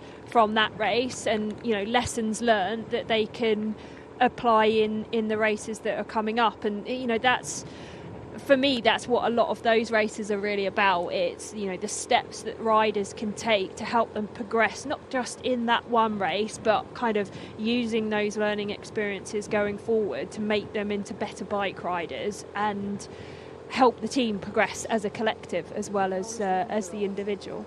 Simona Boilar just moving through to the front. And I think, when we look back to where Simona was in this race last year as in the breakaway, she raced Tour de France Femmes, then Commonwealth Games, Canada, and then went on to Tour of Ardèche and finished 4th overall. So again, you look at how that, and I think that Tour de France Femmes avec Zwift last year made a big impact for Saint-Michel Mavic over 93. And that team has been, that system's been around for donkey's years. It's one of the oldest teams and one of the oldest programs in France. And I think it's that. And they were, they were on the attack all the time within that race. And I think it made a massive, it would have a big deal for that team. But then you look at how Simona came out of Tour de France and then going to what we kind of call that underground race, the Tour of the Ardèche that we talk about often, but we know, it's one of those non-televised races, Jonesy, but it's kind of has a folklore all of its own. It's a bit like the Ross in Ireland. You're not a female bike rider until you've done Ardèche. Yeah. And suffered through the Tour of Ardèche. Yeah, and then, she took 4th overall there. So if you look at the sort of evolution of a rider through a season as well, that's sort of a really good sort of comparison in a way. Yeah, absolutely. And, as you mentioned, the Tour de France Femme avec Swift just really provided, I don't want to say a lifeline, but like a real emphasis. Launch pads, that's a good one. Yeah. Thank you for that. It was really good to see how it's helped the team to really make a step forward. And as we said, we saw them on the start line in Tour Down Under this year, which we might not necessarily have seen in many of the years gone by. So it's really good to see. And riders now tackling this cobble section for the penultimate time. Onto the Broekstraat, 25 kilometres to go. 1 minute and 13 seconds is your time gap from our breakaway group back to the peloton. So Amandine Foucault from Arkea. You got Bavette van der Wolf from the Life Plus Wahoo team. Simona Bollard from the Saint-Michel Mavic Ober 93 team. Katrine de Klerk from Lotto Destiny. Kelly van der Steen from the Duo Lars Chevron Mier team. Sarah Vanderveld from Phoenix de Koenig, and Noelle Ruski from the AG Insurance Next G U23 team. That is the makeup of your breakaway group. As we all head in towards the finish, we have our three finishing loops, and then we will come round and get the bell this time. We will tackle the Broekstraat with 8.3 kilometres to go, and you're getting a nice low camera angle from our camera bike here, which just shows you the cobbles that the riders are dealing with. Emily Meakin towards the back there, wearing number 104 from the Awol O'Shea team, one of the British UCI teams. And then not far as well, Tanya Otto still towards the back. So 1 minute and 13. They're building a decent advantage, this breakaway group. Yeah, it's steadily growing, isn't it?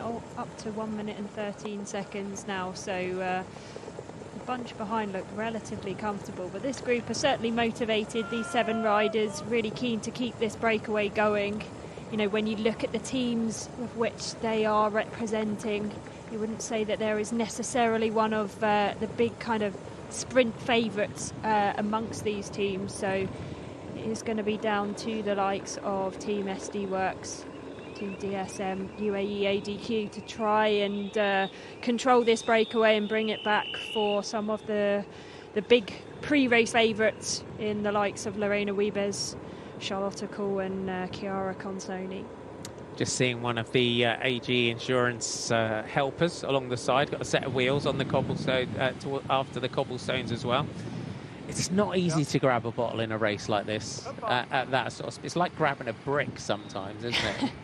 It's not an easy thing when you're grabbing bottles at speed or on the flats. So hence why the Soigneurs try to find any small rise that they can. Becky Story on your right there. I'm sure the DSM team will be roaring Becky up towards the front to do a big turn for Charlotte Kool. Just pick out some of our other for you if you're just tuning in. So your sprinters that you're watching out for, because we're going to expect the chase when we hit 20k to go and we hit the line. Expect the chase to go up considerably. We saw Titat Noyen, who crashed a little bit earlier on, but is back in the bunch and has been brought up towards the front as well for Israel Premier Tech.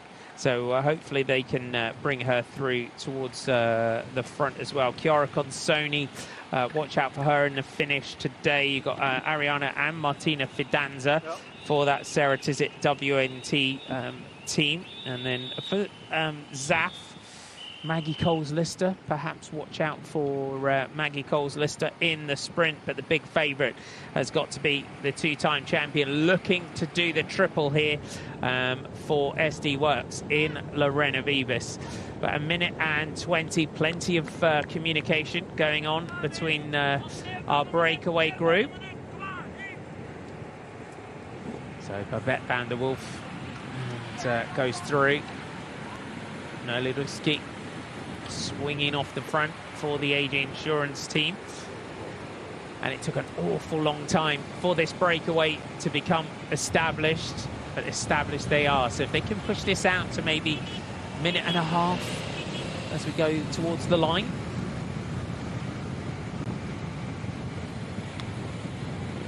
So 3 laps of 16.9 kilometers.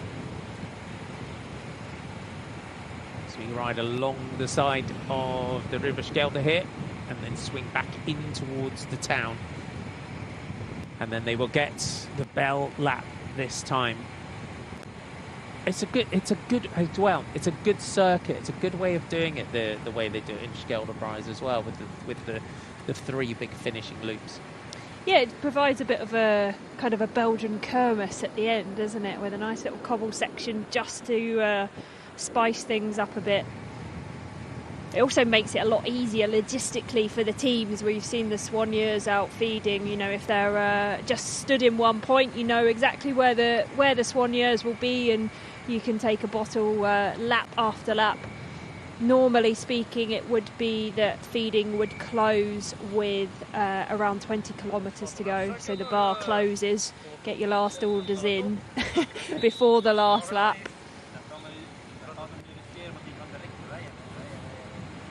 So it's a good bike path along the side as well. There's your graphics. So Sarah van der Velde, Noli Ruski, Amandine Pequene, Kelly van der Steen, Babette van der Wolf, Patrick de Klerk and Simone Boylards is your breakaway group. You can see they have not missed a beat in this breakaway, our riders.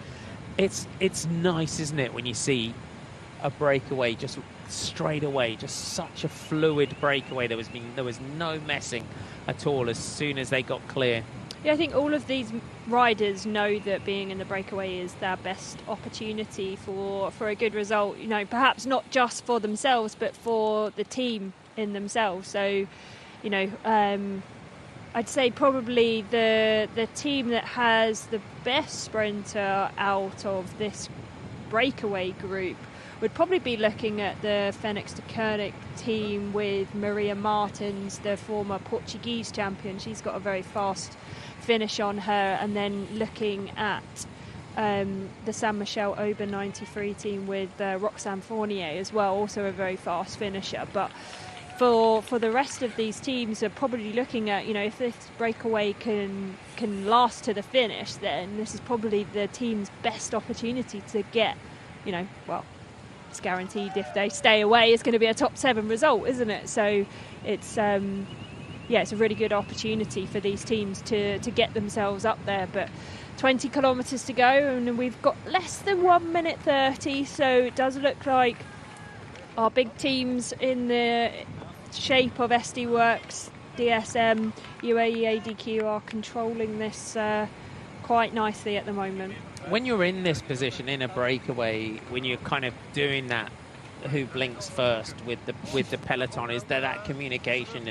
You know, is that break captain in essence that tries to say, right, it's just that moment when you have to kind of just gas it again to just see if you can just get that little bit extra that will give you that buffer to potentially try and stay away. Because we always say day for the sprinters, but we've seen it, you know, in Depana with Grace Brown. It's not outside the realms of reality for a breakaway to trick the peloton and manage to stay away. Yeah, and you know, it really takes a collective effort from the breakaway as well, because as soon as, you know, 1 or 2 riders start skipping turns, then it means that the cooperation within the group obviously dies, in that, you know, you don't want to take kind of anchors to the finish and, you know, bring in riders that aren't pulling their weight. So as long as the cooperation is there, then yeah, it's, you know, the morale is relatively good in the break if you can keep this gap. And as you mentioned, sometimes it just takes one or two riders to just really try and motivate their breakaway companions to just give it everything to try and keep that gap and really try and stand a chance of making it to the finish. So AG Insurance, they've got Eline van Rooyen in the break, and Julie van der Molen, who are handy sprinters as well for the AG Insurance Next G setup. So 19 kilometers in towards the finish.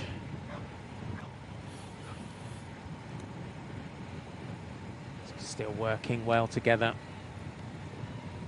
Not far from the finish, where they will get the bell this time. Not getting any shots of the front of the peloton at the moment to see if they're really organising it. It generally, when in here in Scheldeprijs, happens when we go through the line, when we go out onto that circuit. It's one, looking at the circuit though, and it's one of those. There are some twists and turns we've seen. We've got our cobblestones in terms of, it's not that sort of long straight road in terms of organising that chase. No, that's right, and I think, you know, on the early part of this race, you know, some of the areas that we didn't see on the coverage, there were quite, you know, long straight roads where we were thinking that perhaps the wind might play an issue if it was blowing in the right direction. But yeah, it is kind of, there are a few twists and turns, but for the most part the roads are relatively wide, which makes it a bit easier for the peloton to kind of get organised. A lot of the roads of this kind of width, so it's not too stressful almost in the bunch. You know, we often see when racing in Belgium and this part of the world that we often have a number of narrow roads which provides a bit of a fight for positioning coming into the turns, but it's all relatively wide, and just really that kind of cobble section that is the main obstacle of this finish lap. Danny, what's your most overwhelming memory of racing in Belgium? What does the announcer say at this point? We are coming up to the last ronde. He roars it at you, doesn't he? Yeah. I'm not going to lie, my impression about 2 hours ago was a lot more enthusiastic. I've got to say it was up there, definitely. 1 lap to go here in Scheldeprijs. And the bell ringing for our breakaway group. Clock starts in the corner of your screen. 16.9 kilometers to go. You can hear the announcer there. Laatste ronde.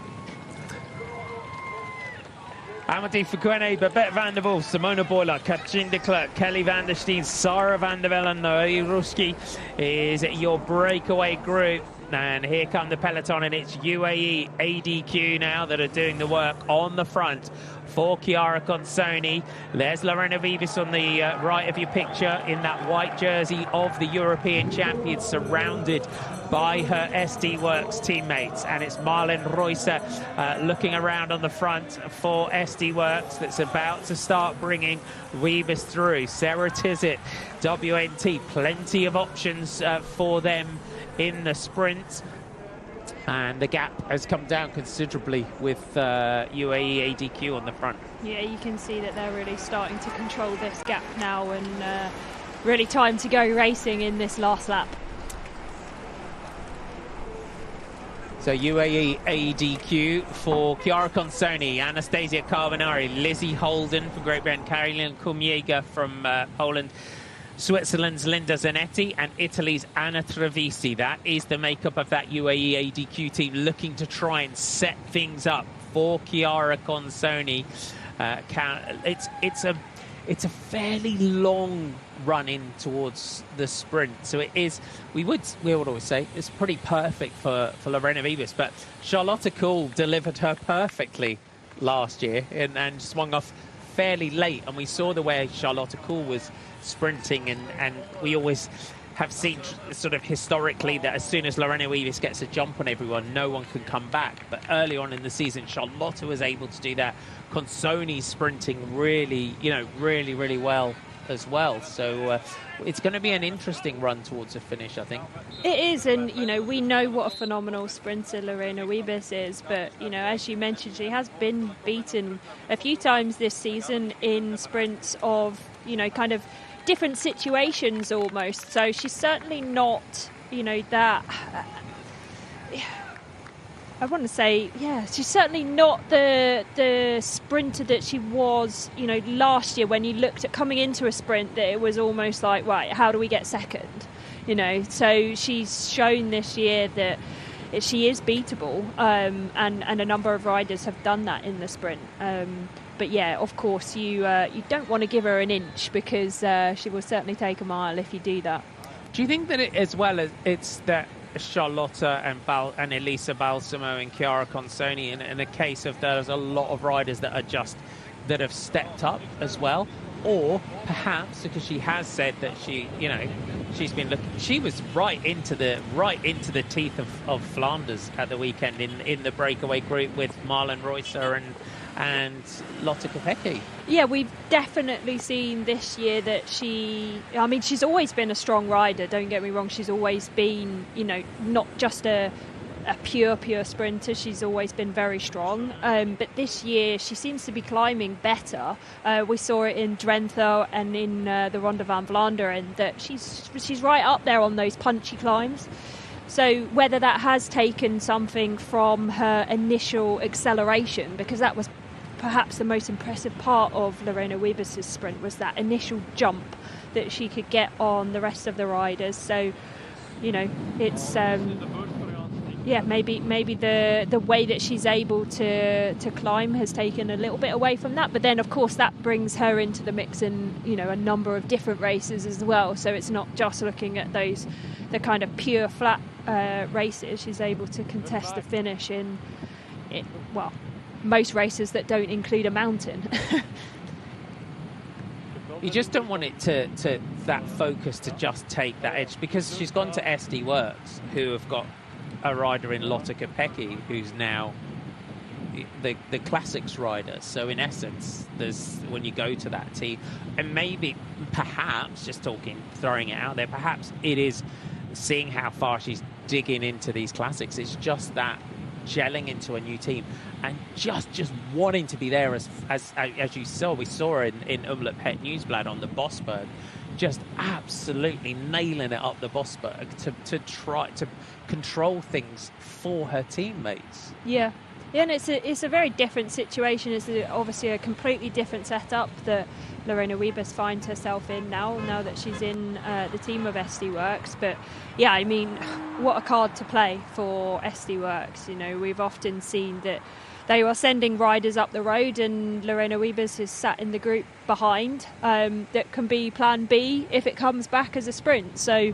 yeah, it just really strengthens the squad, obviously, and she's certainly a rider that you don't want to take to the finish.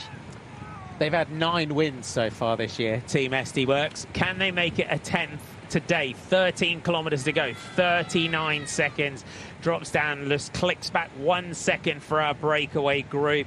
If you're just tuning in and catching the back end here of Scheldeprijs today, 131.5 kilometres, 3 laps of this 16.9 kilometre finishing circuit. Our breakaway group in the red of Arkea, Amandine Fukwene, in those pink and green colours of the Life Plus Wahoo team. Babette van der Wolf in those orange and yellow colours of Saint-Michel Mavic Ober 93. Simona Boilard from Lotto Destiny here, wearing number 162. Katrien de Klerk, as well as Kelly van der Stene in the blue of Duola Chevalmier. Sarah van der Velde for the Phoenix de Koenig team, and Noelle Rutsky of the AG Insurance Next G U23 team. That is the makeup of your breakaway group. They're still holding 30 seconds with 13 kilometres to go as our big sprinters teams look to now try and get this race under control and try and set it up for our big sprinters, our fast finishers to come. Gap is coming down now, though, isn't it? Just dipped under the 30-second mark for the first time in a number of kilometres, and it is UAE ADQ that are really driving this on the front of the bunch. Do you think this is for UAE? I know everyone's got data. Do you think they're just too far out at the moment in terms of using everything up? Or, again, Chiara Consoni is a very good sprint surfer, isn't she? She can surf everybody else's lead outs, and she is that sort of rider that you can just bring her up and drop her off into the right position.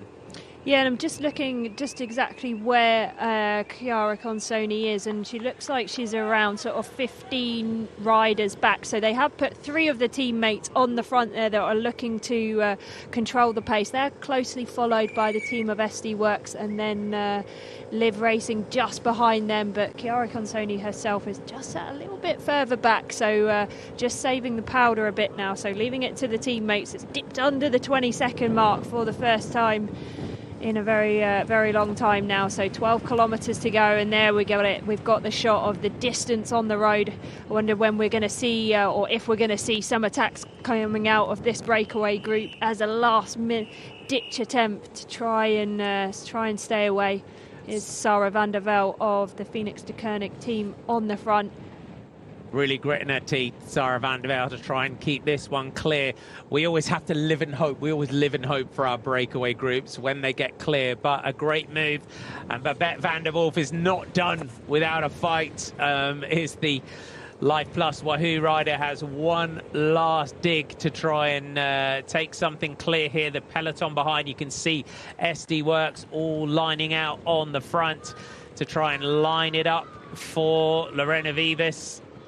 Rutsky here for AG, and Simona Boylard straight there, but you can see it's the colours of DSM now that have come through towards the front. It's a sensible riding from them. They've let UAE ADQ do the lion's share of the chasing, and you know, if you're not going to get a full combination of teams, if one team takes it into their own hands to try and get the breakaway back, saves you a rider for your lead out. Yeah, absolutely. It's really about trying to use the other teams to your advantage and, you know, save as many resources from your own team as possible, as we're seeing that 4 riders here have gone clear. So we've lost a few riders from our breakaway group.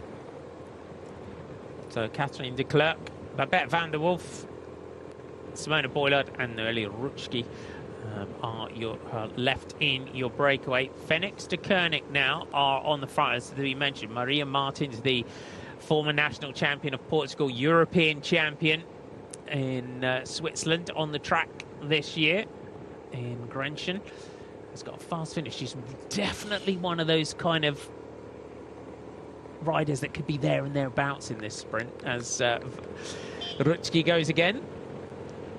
Look at the effort on the face now of Nelly Rutschke, the Swiss rider here for AG Insurance Next G. All jumping around, 10 kilometres to go. Really trying to gas this one to try and stay clear of this peloton. You can see us spread all across the road. Multiple lead-out teams now coming through towards the front of the peloton to get this one back and under control.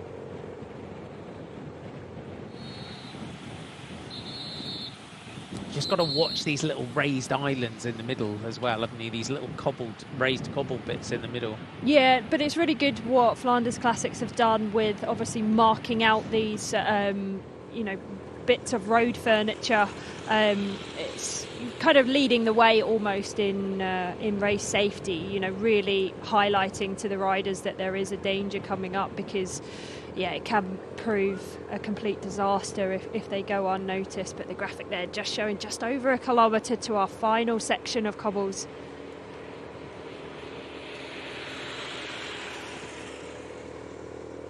And she goes again.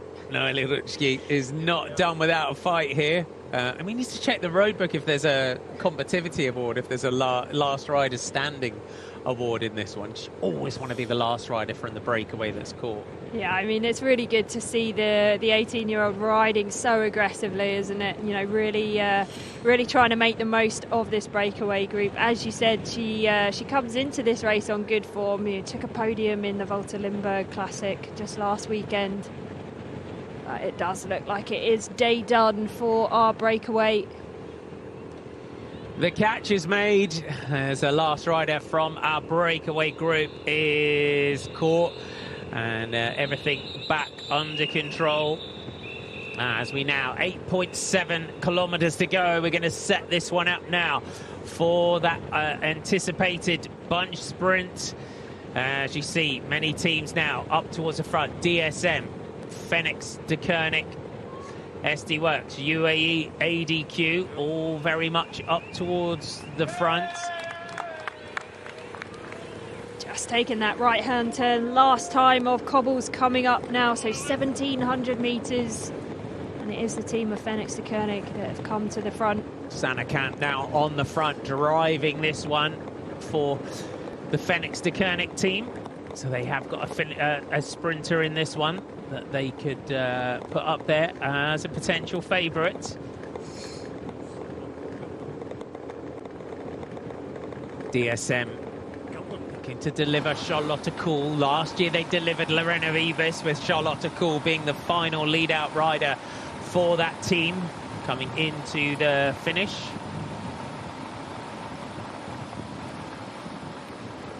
So still Sanakant on the front here for the Phoenix De Koning team.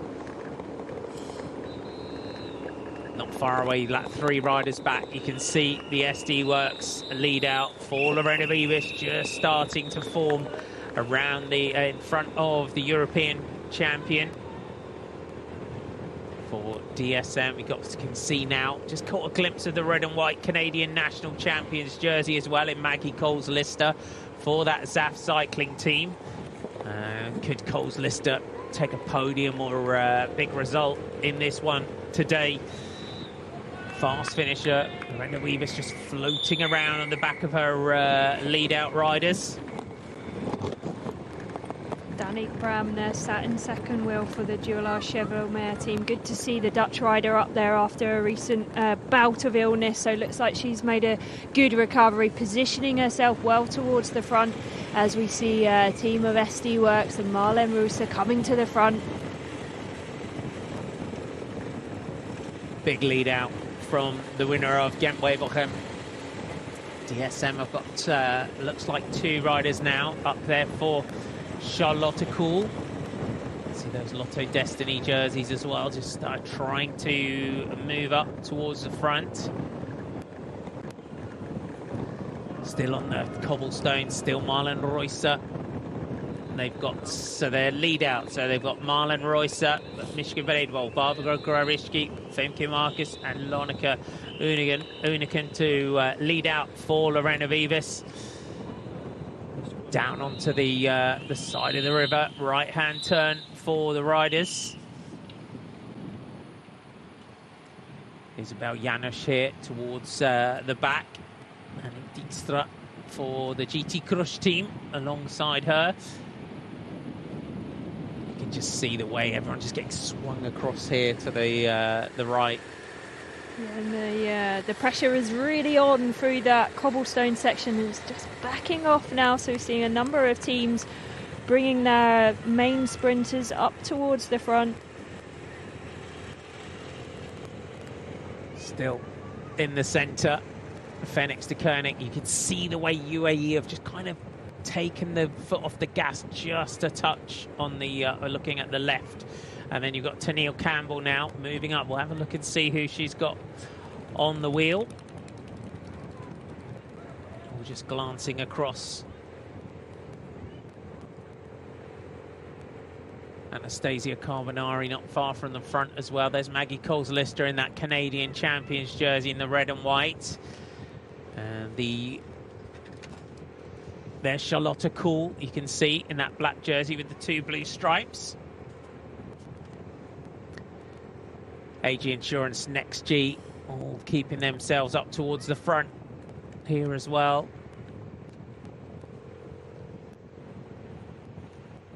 Nina Kessler comes up on your left there in those white, blue and pink colours of Jaco Alula. Little flick of the elbow now by Marlene Reuser. Hands over. You can now see the acceleration comes from Team SD Works. Big pull being done in the centre there by Phoenix de Koenig. You can see that Maria Martins, the former Portuguese national champion, is that fourth wheel in their train. So they've got a number of riders that she can use to her disposal with 5 kilometres to go. Another flick of the elbow. Marlene Reusser comes through again for SD Works. Sarah Tizet, WNT rider, just moving up. Plenty of chat though, you can see looking around the Phoenix de Koenig team. Just got to get through that little pinch there as everyone just swings out onto the wide road. And the peloton spreads all across the road. It's Marlene Reusser, another flick of the elbow. Little conversation going on between the two riders at the front.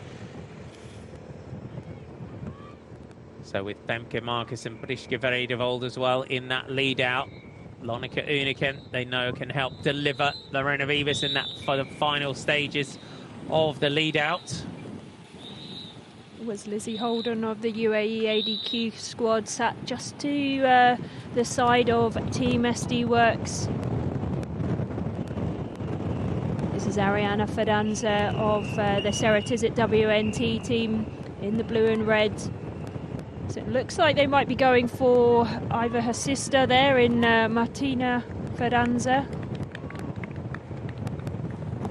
They've also got Catherine Schreinberger as well. She's got a handy finish on her. 3.8 kilometres to go, and SD Works very much in control here with Marlene Reusser just directing the team behind her. And you can see, just seems each time she just looks, it's a little flick of the elbow, you think, okay, is she done? No, just keeps coming back. Just keeps coming back, yeah. Very impressive but we would expect nothing less from Marlene Reusser, the winner of Ghent-Wevelgem, after that really impressive 40-kilometre solo. So inside 3.5 kilometres to the finish now, and Marlene Reusser really putting down the power. Leading this peloton, has got this peloton strung out. This is a near perfect at the moment in the run in towards the finish. The way SD Works have now come through to the front, it's all about timing. It's all about hitting the front as close, and everyone, it's all calculated as well, isn't it, this lead out on how far out you go from. Yeah, that's right, and the riders will have a kind of a target in their mind as to when they will be hitting the front. But you can see there Lorena Wiebes just sat in about 5th wheel there in the European Champions jersey, in that white jersey, and it is a real fight for to get the wheel of Lorena Wiebes. Charlotte Kool is surfing the wheel of Lorena Vivas as some riders are forced wide out of that corner onto the bike path at the side. 2.7 kilometres to go. Still Marlene Reusser as Maggie Coles-Lister tries to move up. Yes, Charlotte Kool that you can see is on the wheel now of Lorena Vivas, but it looks like SD Works, and now you can see a visible turn of pace now from Marlene Reusser as she ups it into the next gear here in the lead out for Lorena Vivas. This is a huge turn by Marlene Reusser, just taking this left-hand bend. You can see the peloton strung out under the pressure of the Swiss rider. Big crash behind. Unfortunately, we have had a big crash. We had one on the river last year, but unfortunately, some riders have gone down in the peloton on the run-in towards the finish. You can see it is, as you would expect, with 2K to go, full gas in towards the finish. But Marlene Reusser, what a rider to have at your disposal. The power, the engine of the Swiss rider. You can see as we are at 1.8 kilometres to go. Lorena Vivas, you're watching out for her in that white European Champions jersey. Charlotte Kool of DSM has got herself right onto the wheel of Vivas. I think it might be Danique Hengeveld of Team DSM that's just on the wheel of Wiebes, who looks to be looking round consistently. So it is that, you're right, Charlotte Kool's just a few riders away from her, so being really, really vigilant is Danny Hangeveld to make sure that she knows where her teammate Charlotte Kool is. She is behind Chiara Consoni. You can see in that light blue, pink coloured jersey. We're looking now for the Flamme Rouge across the road here in Scheldeprijs as SD works. You can hear the power on the front as they go past the camera. And now we'll switch to our head-on shot here for the finish. They usually just pop round this corner and then we'll see the sprint towards the line. That's where the camera just has to pull away. The anticipation now. They haven't got a further camera down here, unfortunately, so we can't see that run in towards the finish. When we left them there as they went through the Flamme Rouge, it was Team SD Works very much in control. Now they start to come into the picture, and it's DS. You can see SD Works, Lorena Wiebes, that second wheel, that final lead out now for Wiebes. Maggie Kohlslister is there, Maria Martins is there. Where is Charlotte Kool? Everyone now will try and get that anticipated jump now from Lorena Wiebes. Chiara Consoni starts to make her move, but it's Wiebes, Consoni, Charlotte Kool, Wiebes, Consoni now trying to come through. Charlotte Kool now up the inside of the barriers. The throw to the line. It looks like Lorena Wiebes took it. Charlotte Kool found herself a gap on the barriers, but it wasn't quite. It looked like she just ran out of meters there, but it does look like our podium is Wiebes, Kool and Consoni. That head-on shot looked really close, didn't it? But it looked like it was just Lorena Wiebes that took the third victory in a row in this Scheldeprijs. What a performance from Team SD Works in the final kilometres of this race. The pressure was really on the European champion to deliver the sprint victory there after a textbook lead out from Team SD Works. As you said, it looks closer than it is sometimes on the head-on shot, but she knows she's got it there. What a lead out, though, if you look at that whole team in the way they led that one out. Seriously impressive. Yeah, it was really impressive, and you know they've really brought the sprint squad here, you know, and the whole lead-out train was designed to deliver the European champion to victory, and looks like they did just that. So yeah, chapeau. You know, when the pressure's on, you know, they came into the race as the big favourites.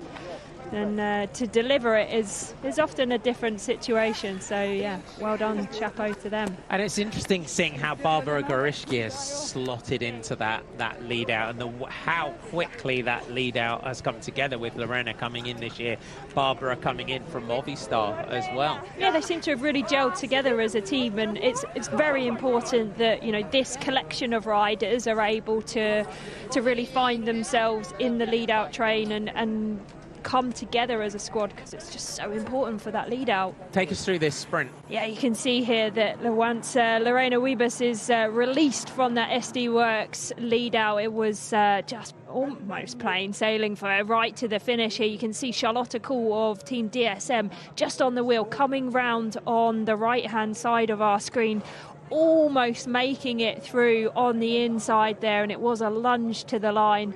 Looks really quite close from the head-on shot. Looked like Chiara Consoni finishing in third place there.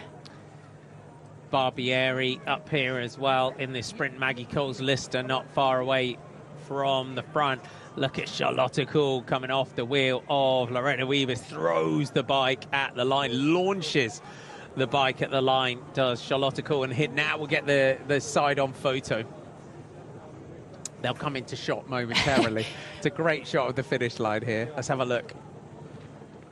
Yeah, half a wheel. Yeah, it was a convincing win in the end there. It looked like Ariana Fidanza coming in fourth place for the Ceratizit WNT team. We just saw her shaking her head as she crossed the line there. That sets us up, though. Charlotte Kool coming back into form as well. That does set up some really interesting sprints to come this season. Oh, there's going to be some cracking sprint battles coming up, isn't there? Yeah, we missed Charlotte Kool when we knew that she had been suffering from that bout of illness, and good to see that she's obviously recovering well from it. So, yeah, I'm sure this is going to give her some more fire in the belly for the upcoming races, and yeah, Lorena Wiebes isn't going to have it all her own way, so I'm sure we're going to have some close battles in the season to come. 63rd win as a pro, and she's still only 24. It's not bad, is it? It's when you look at the season so far, that is her fourth win of the season, but it's. I think what is interesting when you see how well that SD Works lead out is now working. There is your top 10. So Lorena Wiebes, Charlotte Kool and Chiara Consoni is your podium. Raquel Barbieri, Martina Fidanza, Christina Burlova, Katrin Schweinberger, Maggie Coles-Lister.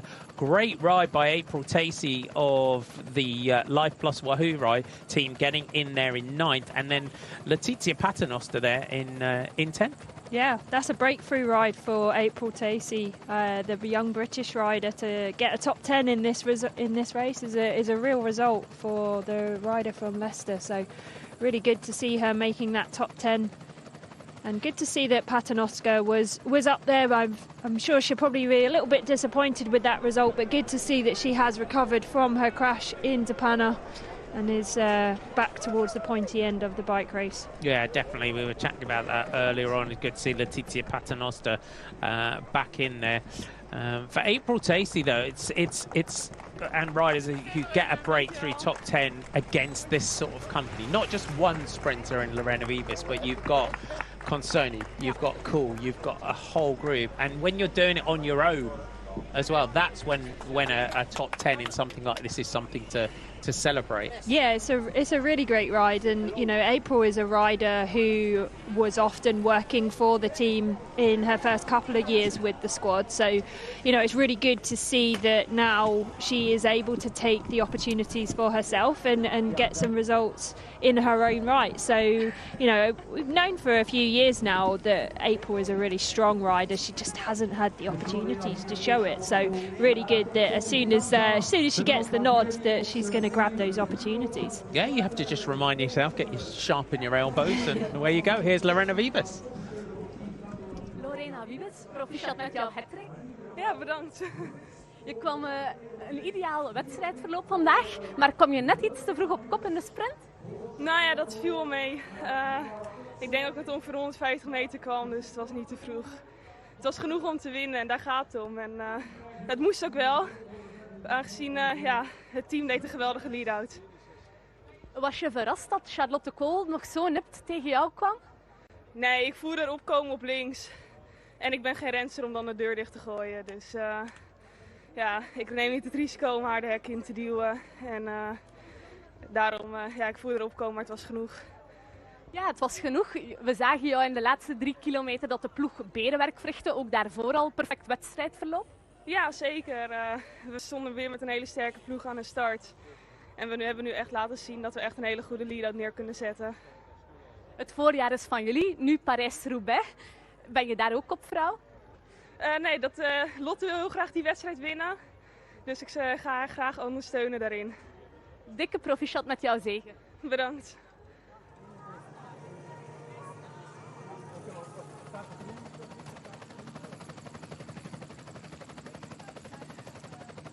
Our winner today, Lorena Wiebes, as we fly over the Albert Canal.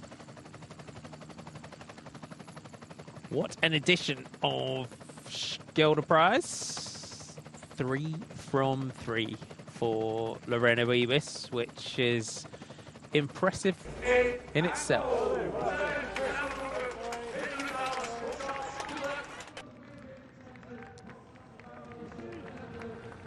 Let's have a look back at some highlights of today, and give us took a while for a breakaway to become established. They had a 2.5 kilometre neutral section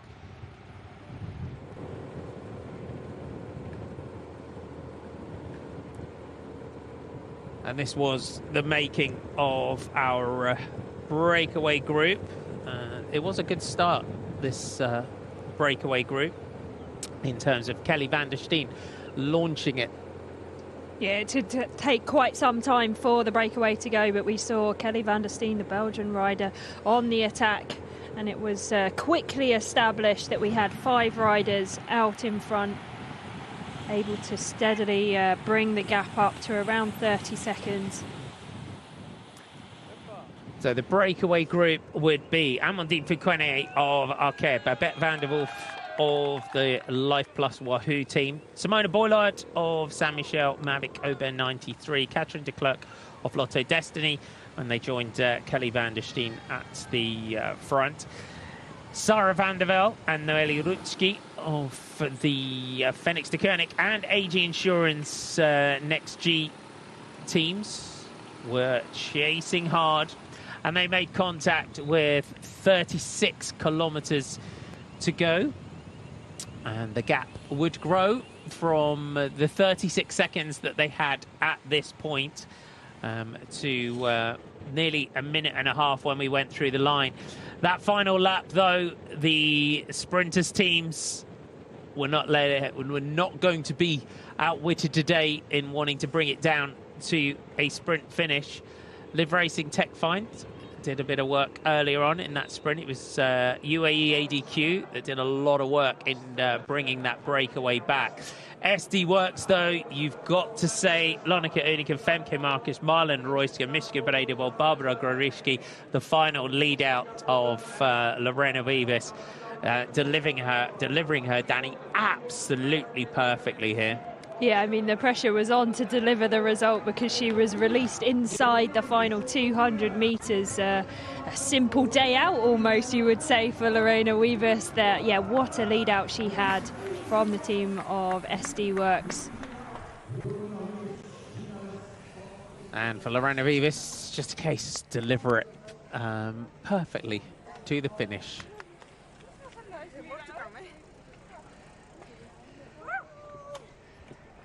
Come on.